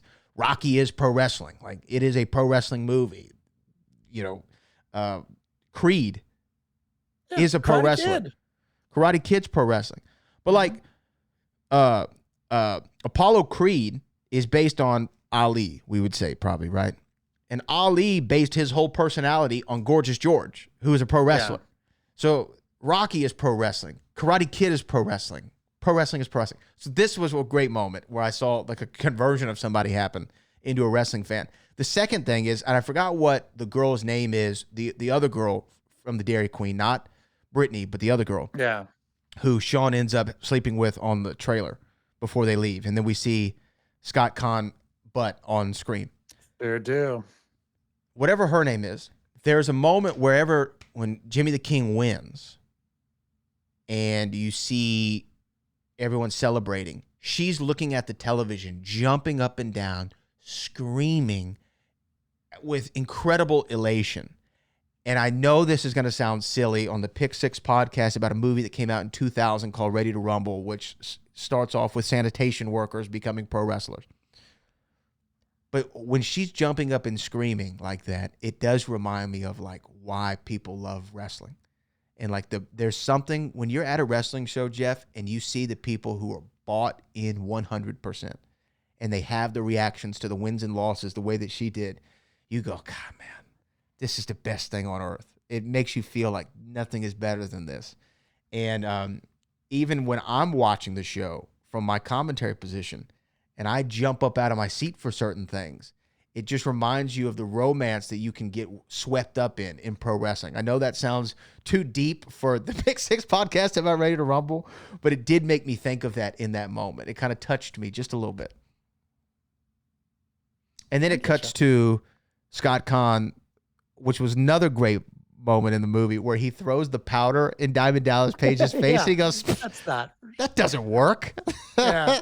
And then he says, Diamond upside down is a, and that was funny. But see, that's again, the tone. Like, okay, is it real or is it not? Like, are you showing us that it's all fake? Like, either show us that the chairs don't hurt or make the chairs hurt or make the powder that, Kubla Khan, what was his name? The guy who used to spit the green spew. That's from my era too. You would like spit in people's no, you're faces. talking about the Great Muta? Maybe. I don't remember, but I just remember Jesse Ventura used to go, the green spew. And it would like poison everybody's face because he had the stuff. Wendy was the character, by the way. Wendy. I recognize her. Who is she? I had to as well. And I thought, oh, I've definitely seen her and stuff. And then I thought, maybe I haven't. She's in Saving Mr. Banks. She's in The Descendants now. If anybody watches The Descendants, she's the fairy godmother on The Descendants. That's probably her biggest deal. Wow, man, she looked familiar. I know. She looks. She reminded me of the actress that plays Velma in the Scooby-Doo movies, and then she's been in the Avengers. Yeah. What's her name? Freaks and Geeks. Yeah, from Freaks and Geeks. She kind of reminds me of that. So maybe that's who I'm relating her to. I think she might have done commercials too. Something. When I saw her, I'm like, oh yeah, it's her. And she was good. So, what's your rewind that moment where you want to see it again and again? Rewind that moment. It's the hallucination at the beginning. Yeah, it's the best. It's one of the best. Going back to that, but it's the weird. This is how this movie's going to go, and it's not. But it makes me wonder, what if this whole movie was just being stuck in a pinball machine? Yes, it kind of feels that way, doesn't it? Yeah. What's going to happen next? And then poop. But for a second there, it was like, this is going to be quite a ride. And it was just not the ride I expected. Yes, very interesting. Very interesting. So let's move on to. Oh well, let me give you my rewind. That that is anything with the Macho Man Randy Savage. Always for life. That's not even this movie. Anything with Macho Man Randy Savage. No. Slim Jim commercials. Step into a Slim Jim. Oh yeah. Rewind that plot hole parade. I think we've talked about some of the plot holes here. Yeah. So we've already kind of gotten to that. Cameo king or queen. It's Sting as my cameo king. Yeah, Sting for me as well. Yeah. Okay, let's go to Is It True Trivia, because I think we're going to spend a little bit of time here. Okay. So there's a few things. Let's talk about how David Arquette, instead of just going on a regular media tour, decided to actually go into the pro wrestling business and be on WCW, Nitro and Thunder and pay-per-view. And do very well. And do very well. So well, in fact, that he actually won the WCW World Heavyweight Championship. In real life, this happens. They decide... Deputy Dewey. Look, pro wrestling has always had a dance with celebrity, right? Hey, if we can get a celebrity in here. WrestleMania, Mr. T. Mr. T was at the very first Zeus. WrestleMania. They did the same thing with No Holds Barred. And Zeus was just a character with Tiny, and then he came out as Zeus. He came out as Zeus on television. But also, like, even in recent years, Logan Paul is now like a full-time pro wrestler. Bad Bunny, pro wrestler. They had Snooki at a WrestleMania. They've had so many celebrities. Donald Trump was involved in one of the biggest WrestleMania main events ever, Battle of the Billionaires.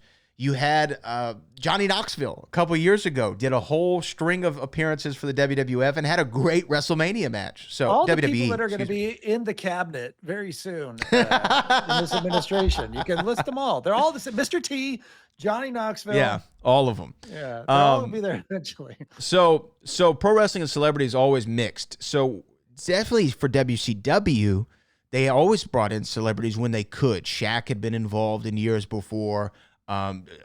Dennis Rodman, actually quite well. Dennis Rodman fit into the WCW quite well as a member of the NWO. Had a pay-per-view match with Randy Savage, randomly, but he was actually really good. Did he win? I think he did. Yeah. And then there was a tag match that was Diamond Dallas Page and Karl Malone versus Hulk Hogan and Dennis Rodman. This is at the time where like the Bulls and the Jazz were like legitimate. Like, they were in the finals. Yeah. And we'll go risk injury and go do this pro wrestling thing. Yeah. The night after, what was it? Was it Game 6 or something? I don't remember where it was, but WCW happened to be in Chicago, and Rodman, in the middle of a playoff series, just decided to go to WCW on the off day and play around. I think that he came out on WCW the night after they won the title, NBA Finals. So they've always played around with it. Jay Leno famously wrestled Hulk Hogan in a tag team match in WCW as well. So David Arquette coming in. I would do it too. David Arquette, look, I had my little foray into pro wrestling. I don't want to know. You're living it, so that's different. But I actually got in the ring one time. It's on YouTube. I've seen it. You saw it. I've seen it. Very impressive. Thank you. Crowd went wild, folks. Crowd went mild. Let's be honest. No.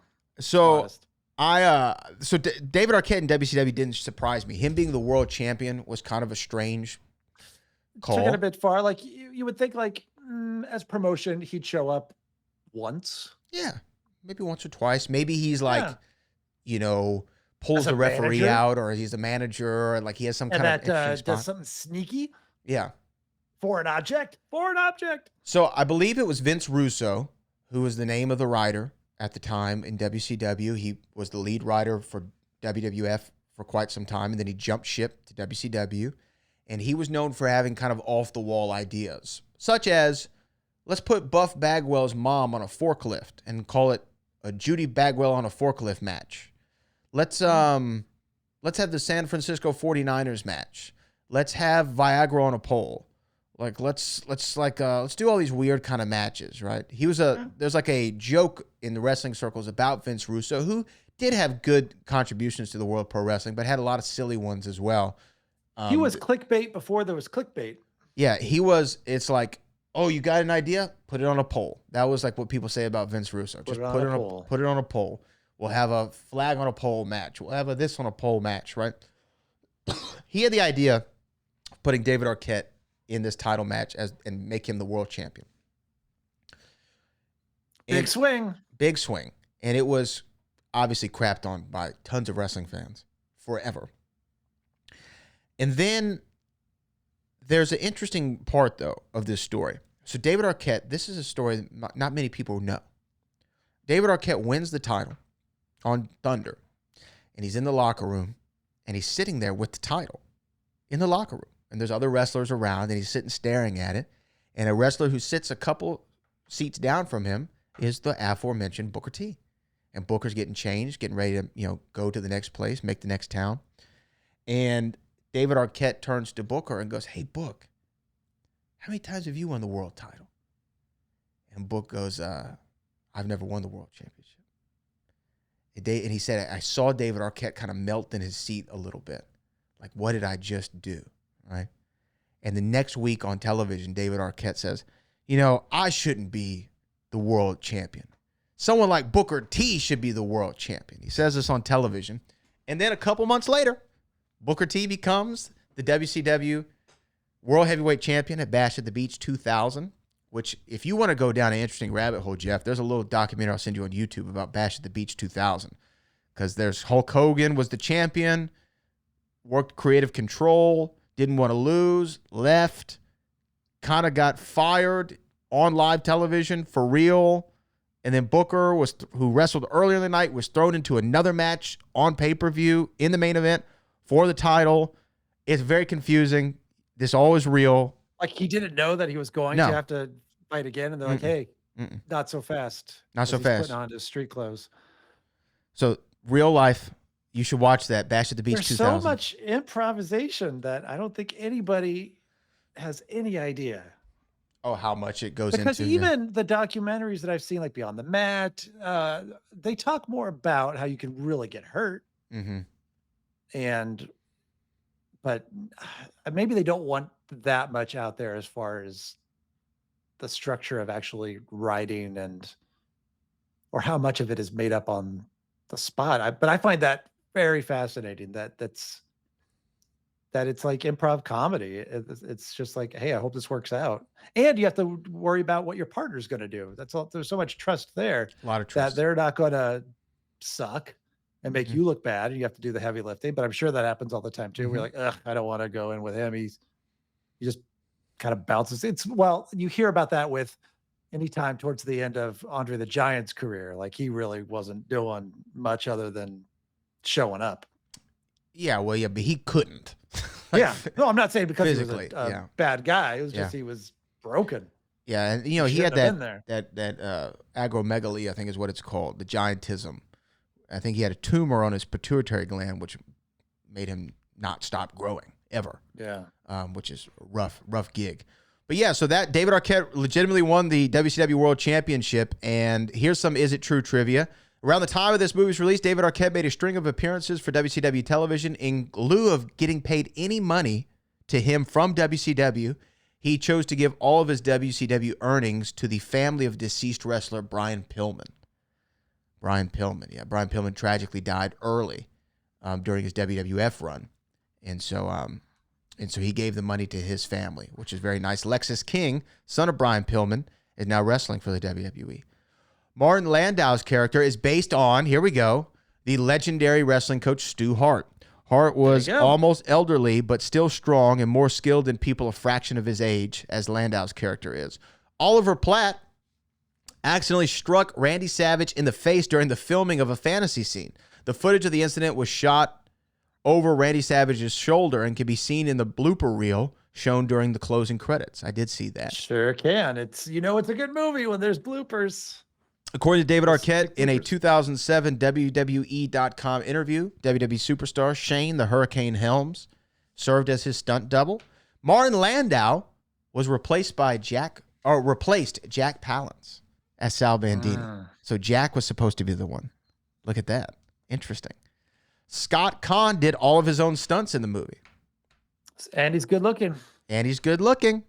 Yeah, Scott Conn. He is good looking. During the filming of the tag team match at the very beginning, where you see Billy Kidman defeat Juventud Guerrera and Prince Iaukea, Rey Mysterio injured his knee. That was a maskless Rey Mysterio in the movie, so that's pretty interesting. Check this out. The way Jimmy King lost the title when he was supposed to have won is a spoof of the infamous Montreal Screwjob at WWF Survivor Series 1997, in which Bret Hart was supposed to have retained the title from Shawn Michaels, but was heavily conspired against and lost in an unscripted manner. David Arquette lost his father, Louis Arquette, less than a year after the movie's release. Louis had his own wrestling connection as the voice of Superfly Jimmy Snuka in Hulk Hogan's Hulk Hogan Rock and Wrestling. Look at this. Okay. Let's see if there's anything else interesting here. So the character of Nitro Girl Sasha is based on Kimberly Page. Kimberly Page was Diamond Dallas Page's real-life wife. Oh. There were plans to do complimentary. There were plans to do a sequel to this movie, which never materialized. That's interesting. Would it have been Ready to Rumble with Coming to America had the number 2? Oh, that'd been good. The TO. It's very confusing. I hate that because when you talk about the bad Coming to America, you go, it's the sequel, but Coming to America. Let's see. Rose McGowan admitted she hated this movie and didn't want to be in it, eventually giving in after throwing the script in the trash 3 times. Well, that didn't come through. No, she looks like she's very excited to be there and really gives it her all in her performance. Let's see. Perry Saturn, one of the 2 men who attacked Sal Bandini, had left WCW before the movie was out in theaters. He would go on to the WWE by January of 2000 to be a part of the Radicals, and then later had a sidekick mop named Moppy. That's very true. My mop. While David Arquette and Rose McGowan were love interests in this film, they previously played siblings in the Scream movie. Oh, that's true. That's right. Didn't think of that. Yeah. So the scenario of Jimmy King getting screwed by Titus Sinclair was also based on a real-life issue between Eric Bischoff and Ric Flair. Interesting. Okay. Well, that's some of the... I would have liked more of that. I think that's interesting. I think if you're going to do... I don't know. What's the ultimate wrestling movie? It's tough because the wrestler's good, but the wrestler's depressing. So I don't always want to watch. But the wrestler is the best wrestling movie. It's great. But have they made or should somebody be writing it right now? Have they made the wrestling like, doesn't need to give away all the secrets, but kind of like this is the world without it being so sad where you wonder if the guy died at the end. Yeah, I mean that was a part of wrestling, right? Wrestling in that era that the wrestler depicts, like that is definitely something that, you know, felt real to that era. I think that a wrestling movie nowadays might be a little bit different, but I think that that's still the quintessential wrestling movie. I don't think that there's been one better than that one. It's very, very difficult. And I remember getting to tell Darren Aronofsky that because I just felt like he could have been more exploitive in that film and like really made it look like wrestling's trash, but he doesn't make it feel like wrestling's trash in The Wrestler. He makes it seem like, yeah, they lead a tough life, which is true. The wrestlers of that day did. But there's also like this, I feel like he treats wrestling with real reverence in the film. Like you understand why these guys put themselves through this because they love it so much, and it is something to love, even though it has these difficult things that happened to them during that time. That's when they were working 300 days a year and on the road all the time. And Right. Jake the Snake and Roddy Piper, I think, are a lot of good inspirations for what happened to Randy the Ram. Now, subsequently, 20 years after this movie's release, David Arquette would release a documentary film called You Cannot Kill David Arquette, where he gets back into the pro wrestling world, competing in several death matches and legitimate pro wrestling exhibitions, which I remember during this time. He almost died in a death match where he got Not light a good tubes. title. Not a good title. I also, that's just asking for trouble. Yeah, but interesting tidbit of trivia. Thanked in the credits of You Cannot Kill David Arquette, Brad Gilmore. Brad Gilmore's thanked in the credits. The boat? The boat's thanked in the credits. Not sure why. What'd you do? Not sure why. Okay. Not sure why, but my name is in the credits. Can't be a coincidence. Huh. And I'm under Pro Wrestling Promoters. They thank me under Pro Wrestling Promoters.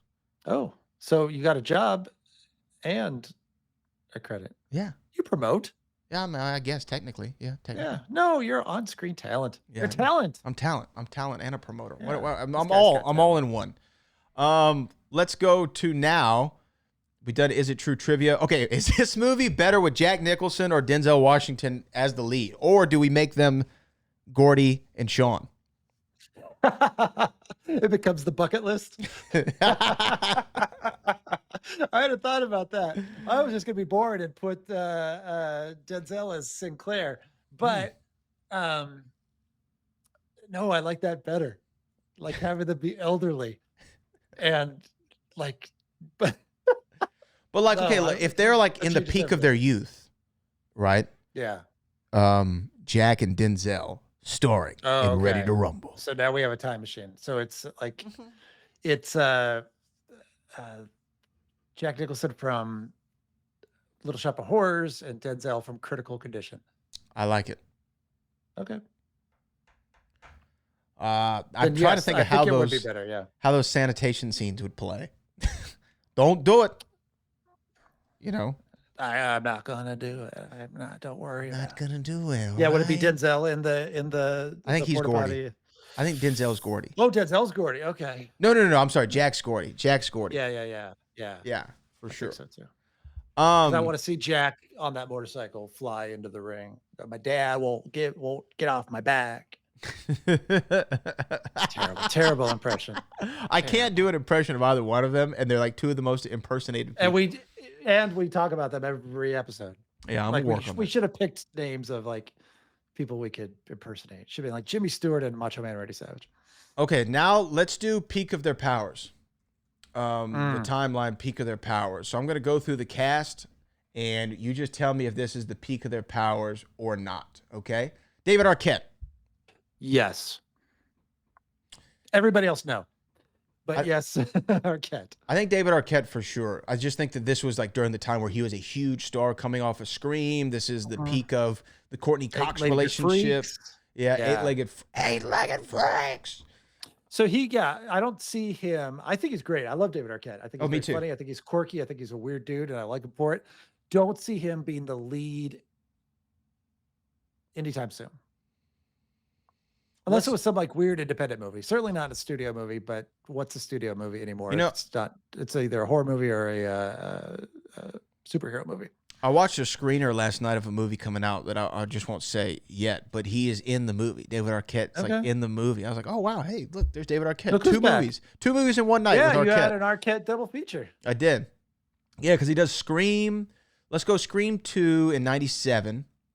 Then he does RPM and Free Money. Don't know those. Never Been Kissed, Muppets from Space in 99.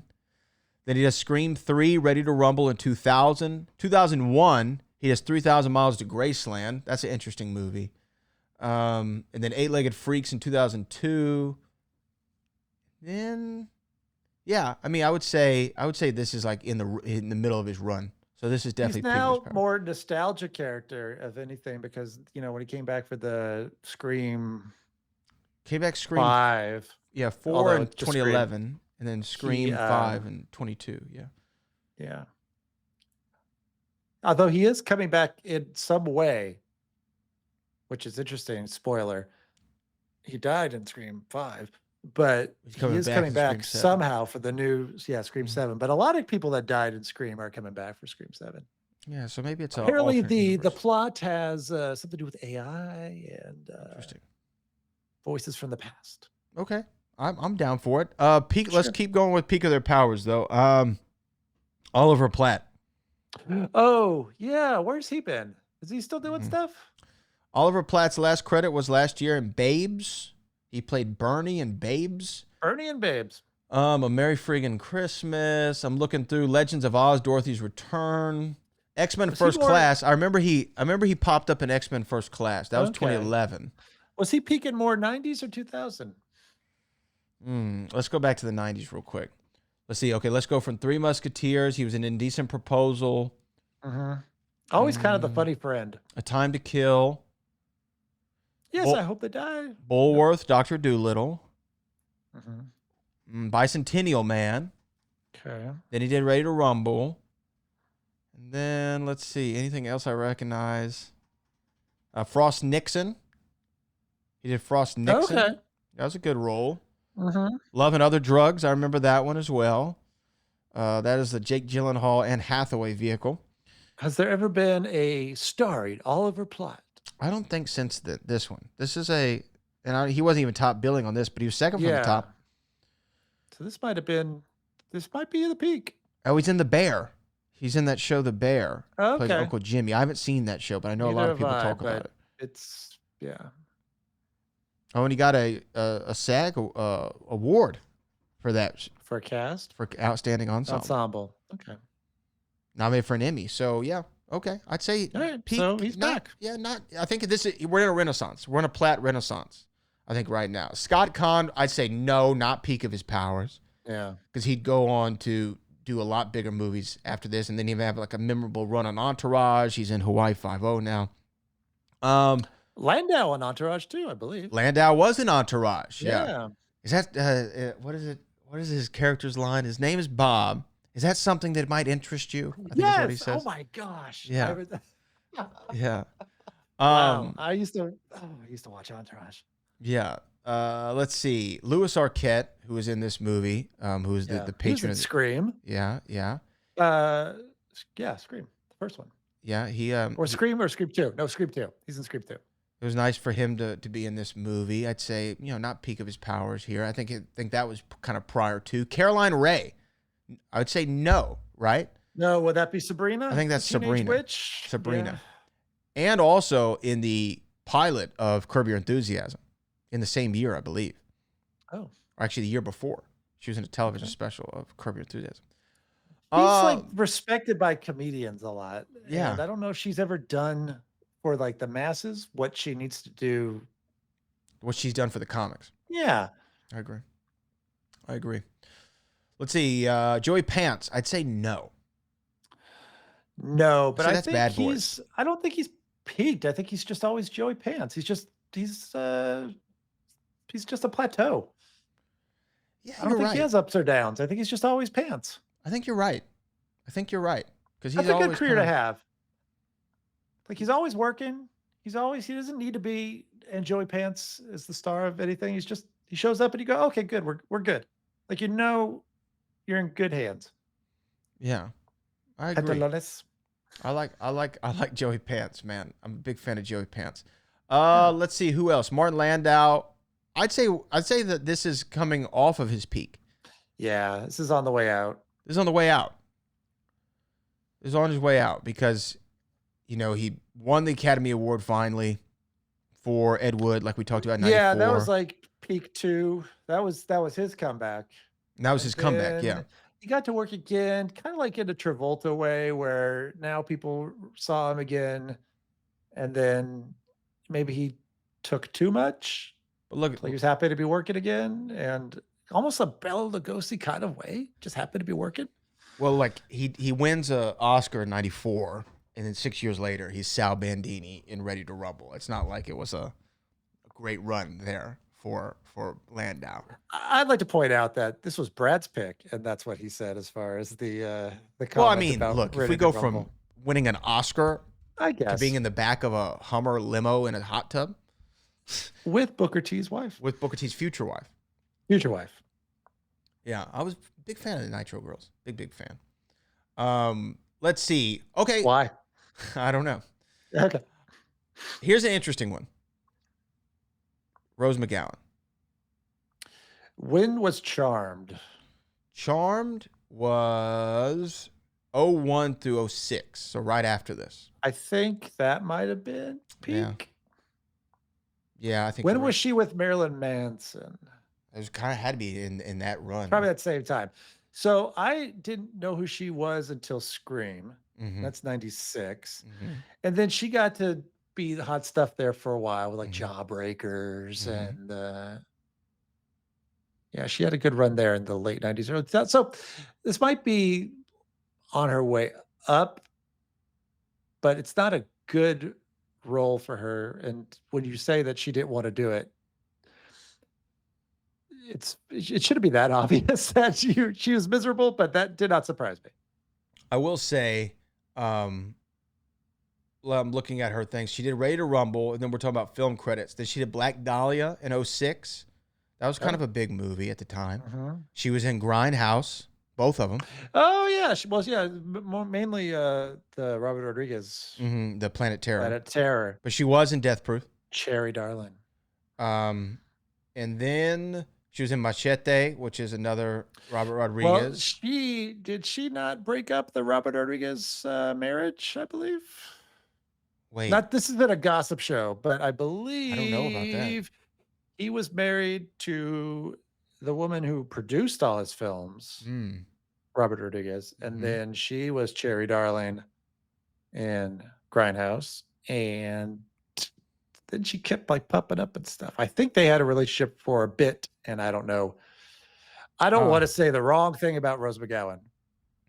That you can't win.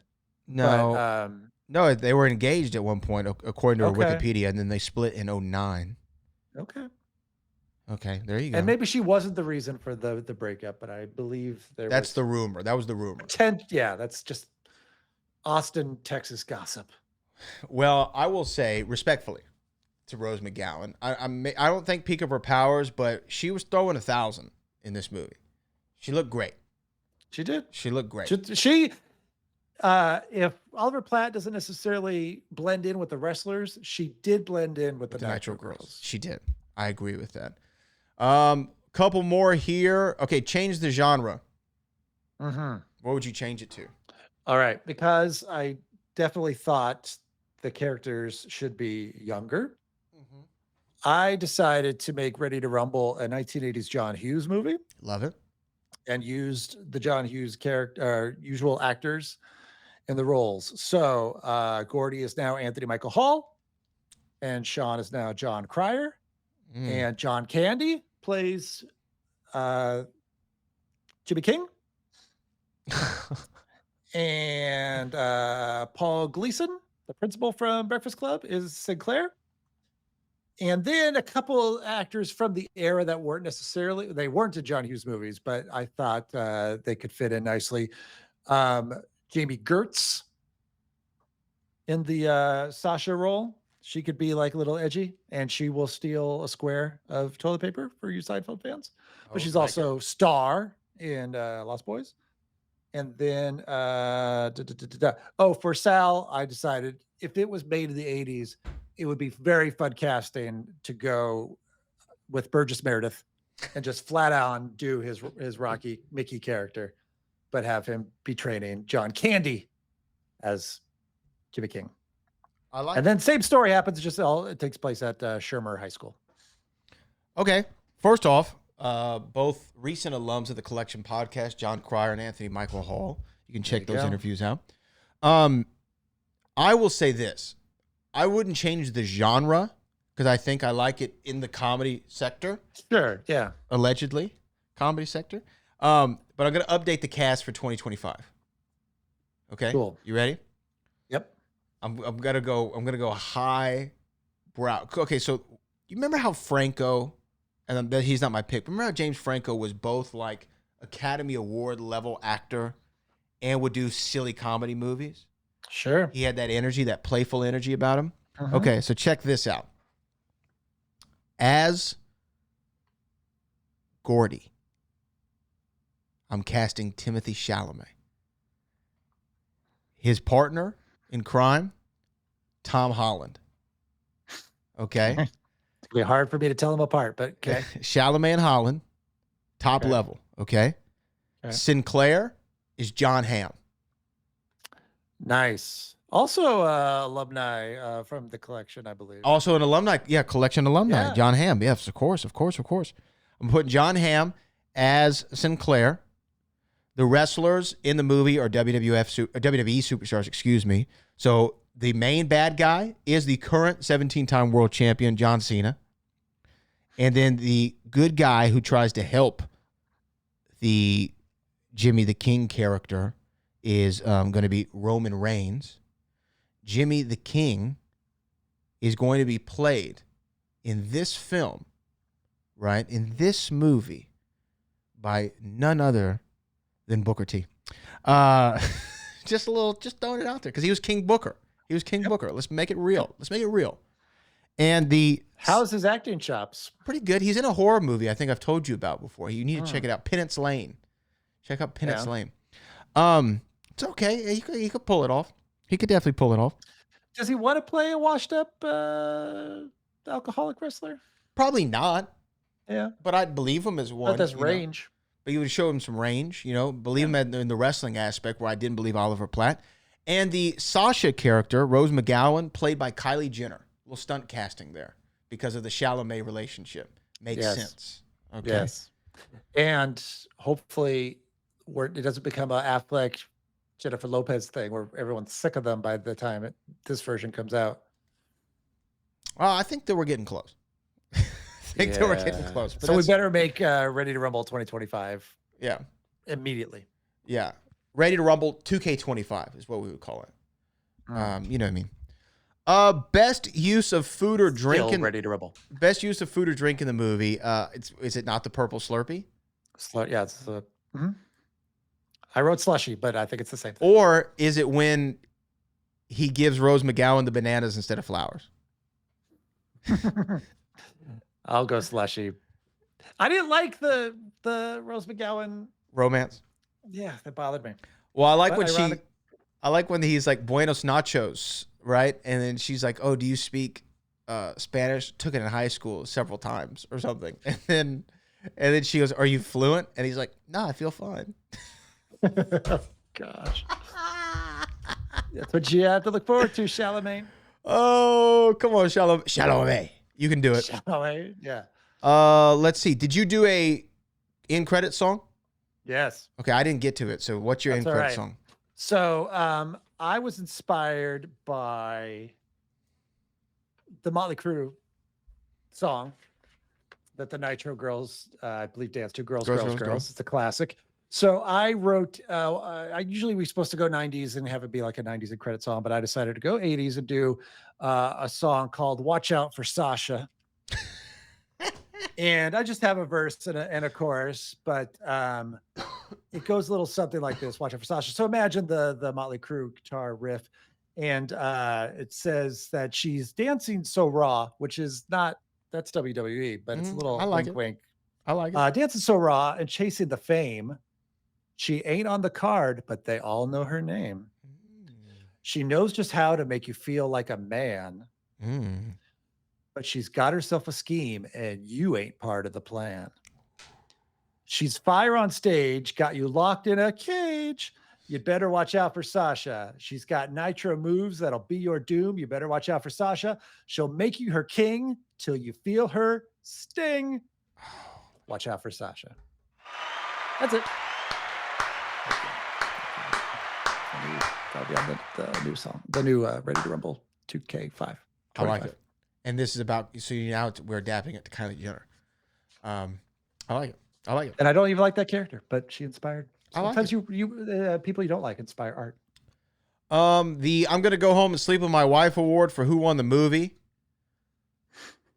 Booker T. Booker T won the movie, right? Yep. Because he actually ended up finding his future mate. So He Booker did. and Sharmell won Yep. the movie. All behind the scenes. Yeah. All behind the Exactly. scenes. All because of behind the scenes. I like when that happens. It's, sometimes that's the story is, it's often like, the movie that didn't necessarily knock everybody's socks off, but they met there. Well, it's also interesting because we were talking about late night TV before we started rolling, and Conan O'Brien met his wife on an episode of Late Night with Conan O'Brien when they brought a Houston mattress salesman named Hilton Koch, who was known for taking a chainsaw to the mattresses, saying that they're cutting prices in half, to an ad agency in New York to come up with a new marketing campaign. One of the ad execs was Conan's future wife, Liza, I believe. And also, Hilton Koch was a huge sponsor for a long time of Reality of Wrestling, bringing it back to wrestling. So look at that. How does one, when you're doing a sketch, because I never had game, like how do you turn that from like, hey, we're working together on this sketch to, I guess when you're a celebrity, you could send your person. Like, hey, go get that person's phone number. Yeah, that is. See what happens. I don't know how you would do that. I wouldn't, I don't, it's not my, I could never meet anybody. Yeah, it's interesting. I think that it'd be interesting. It'd be interesting to know how that. How do people in 2025 even like, how do you approach that? Yeah, because do people like get together at work? That people work in the offices? How could you? Right, they don't work in the office. But they don't even work in the office anymore. Yeah, right? People but that's true. It's all like on Zoom. Like, hey, do you like slip into someone's chat? Yeah, is that dangerous? And just try to be flirty, but that's not okay. Sure, this meeting is so boring, isn't it? Yeah, it is boring. LOL, laughy eyes, And then what are you doing after work? And you put the side eye emoji. Maybe that's how they do it. Because me neither. Just kidding. I wasn't asking. Marty, something's got to be done about your kids' award for what happens the next day. Oh, I had lots of that. Go do your thing. I've got that written here somewhere. Well, to me, we find out that when they ride off into the sunset, in my opinion, they're riding off into Monday Nitro. And we're going to see Jimmy King back with the title on Monday Nitro with his posse. And Diamond Dallas Page comes out, says, you had a really great night. You were the better man, Jimmy King. They embrace and a hug. We think that Diamond Dallas Page has turned to the good side, and he sees the reverence that we need for Jimmy King. And as soon as Jimmy King starts to walk off out of the ring, Dallas pulls his wrist closer to him. Bang! Diamond cutter, spits on Jimmy King, and says, there's still only one king in the WCW, and you're looking at him. Bang! Right? And then we start their next 3 months of matches. I like it. Mm-hmm. All I had was that Gordie becomes a mid-card wrestler, and then he realizes how embarrassing that he took the belt when someone like Booker T had never had it before, and he immediately goes on TV and says, I should never even be in wrestling, and he becomes a wrestling school coach instead. I like that. And I don't know where I got that. And then finally, sequel, prequel, prestige TV. I think we already talked about a sequel was in the works, but what would you like? Sequel, prequel, or prestige television?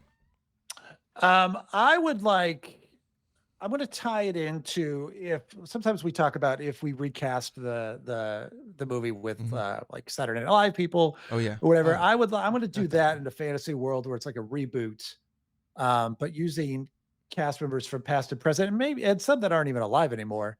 But just I thought of if this were an SNL movie, who would play some of these characters. And so for my reboot, Gordie is Chris Farley in his prime. Just for the I believe he would think it's real, and I believe he would commit, and I believe his father would give him a hard time, like in Tommy Boy. For Sean, I like Bill Hader. I like Bill Hader in anything, but at least he could just be kind of a smarmy version. I like it. For Jimmy King, I've got Will Ferrell, because Will Ferrell. For Sasha, I have Kristen Wiig. Okay. Because she could at least make something more interesting with that. For Titus Sinclair, one of my favorites of all time, also no longer with us, Phil Hartman. And then as Sal Bandini in old man makeup, doing a funny voice, Dana Carvey.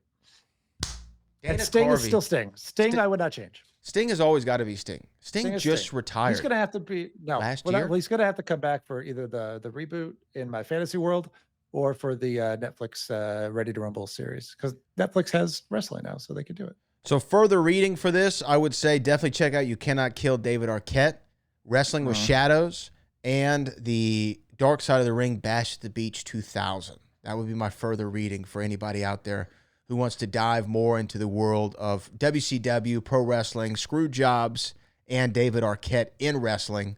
Those would be my recommendations for you all. What's the best wrestling documentary you've ever seen? It's a great question. Thank you. I don't even need an answer. I just wanted the validation. No, that is a great question. It's got to be Wrestling with Shadows. Okay. It's got to be Wrestling with Shadows. Okay. And there's a long time conspiracy about Wrestling with Shadows, because it takes place right when Bret Hart is signing a new deal with WWF at the time, and then it tracks him through the issue of Montreal into signing with WCW. There happened to be a documentary crew at this time, not produced by the WWE. This was some Canadian guy produced the movie. Long time wrestling lore is that the documentary is a work, that it's not really a real documentary, and that they're working like they recreated scenes. No, that it all happened like at the time. It all happened for real at the time, but they were working us in the footage that we saw. This is a long time conspiracy. Interesting. I want to see the documentary about the documentary then. I'm sure there's got to be one eventually. But it's a long time conspiracy, because at one point, and this isn't a spoiler, in the documentary, Bret Hart goes undercover in a secret meeting with Vince McMahon, and he wears a wire. This really happens in the documentary. Okay. This sounds like a wrestling plot. It sounds like a wrestling plot. Is it? Not sure. We're not sure. We don't know. We really don't know. But Jeff, the question finally comes to you. Two things. One, would you recommend somebody checking out Ready to Rumble? The line stolen from the Michael Buffer announcement at the end of the movie. Let's get ready to rumble. It's time. We're ready to rumble. Would you recommend it? And what is your next pick? I would not recommend Ready to Rumble. I'm not even going to sugarcoat it. I appreciated it in a weird way, but I'm a weird viewer. So, and also I was assigned it. So I don't know. I said at the beginning, this was a time where I went and saw almost everything. I realize now, if I saw the trailer for this back then, why Ready to Rumble was not one of the ones that I went to see. It just was, I don't know if it was I don't know, but not for me, but I appreciated it for the nostalgia and, that felt, if you want to go down late 90s, early 2000 fever dream, and you haven't seen something before, chances are this is it. Yeah, so I say that it's one that if you haven't seen it, I just think that, and you're a wrestling fan, it's worth checking out for the wrestling tidbits of it. It is such a 2000s movie, so you have to go in with that mindset and know that the comedy is going to be poop humor and gay jokes. I think even the R word might pop in. R at word some runs point around in there a this. couple times. Yeah, it's one of those like, huh, what a time. Although, if you ever visit Boston, Massachusetts, we're still there, so you can hear all those. Well, I those think, kind of yeah, I think terms that's anytime you like. some of that is on its way back, or never left Boston. I We've guess. taken a trip down that road many times. Yeah. In this one we tiptoed. But this Linda McMahon. is a very interesting film. Ready to Rumble. So that's my pick. That's pick number 3 Yes. for me. But what is pick number 3 for Jeff Smith? All right, I have struggled with this because I was thinking of going reactionary again because I have a predetermined list from when we started, and then I skewed last time with North by Northwest, and I was thinking about doing it again. I even texted you last night with a question, and you had not seen it, and I almost did it, but I decided I'm not going to go reactionary. I'm going to go back to the original list. Okay. So it'll not be the movie I texted you last night, although I recommend you see I'm that. gonna check that one I out. think you'll like it. I think it's on Prime. Okay. For anybody listening, it's Digstown. I asked him about Digstown, which is a 90s movie with James Woods, Oliver Platt, young Heather Graham. And it's a fun movie about boxing and con artists and the South. Love it. All 3 of my favorite things. I know. So that was close. But I'm going to go back to the list. We are finally going to the 80s. And we are going to one of my favorite years of all time, 1985, with a movie starring a young John Cusack called Better Off Dead. Oh, okay. I've not seen it. As is the rule here. Better Off Dead is next. Better Off Dead on pick 6, and we will be 6 episodes in at the conclusion of Better Off Dead, halfway through. We might need to do like a little halfway point and see like where we stand on everything, and maybe we've got range. I'd love to see how we could tie this all together because we're just we're all over the map with these picks. Love it. All over the map with these picks, and we know what. And like the thing is, long-term listeners of Clue the Movie Podcast or this show, they know at least I have one more pick that everyone knows what the movie's going to be. So I have 2. You've been a terrible tease because I have 2 I that know what's coming. I'm playing with, but there's one that everyone knows is coming. So when is it coming is going to be the question. But the twist may be it never does. It may not. It may not. It may not. But anyway, we just been on a collision course for no reason. Oh, there you go. That is Jeff Smith. My name is the Bo Brad Gilmore. This has been the Pick 6 podcast talking about 2000s. Ready to Rumble. And we'll be back next time with Better Off Dead. Pick 6! Oh, Brad, what have you done now?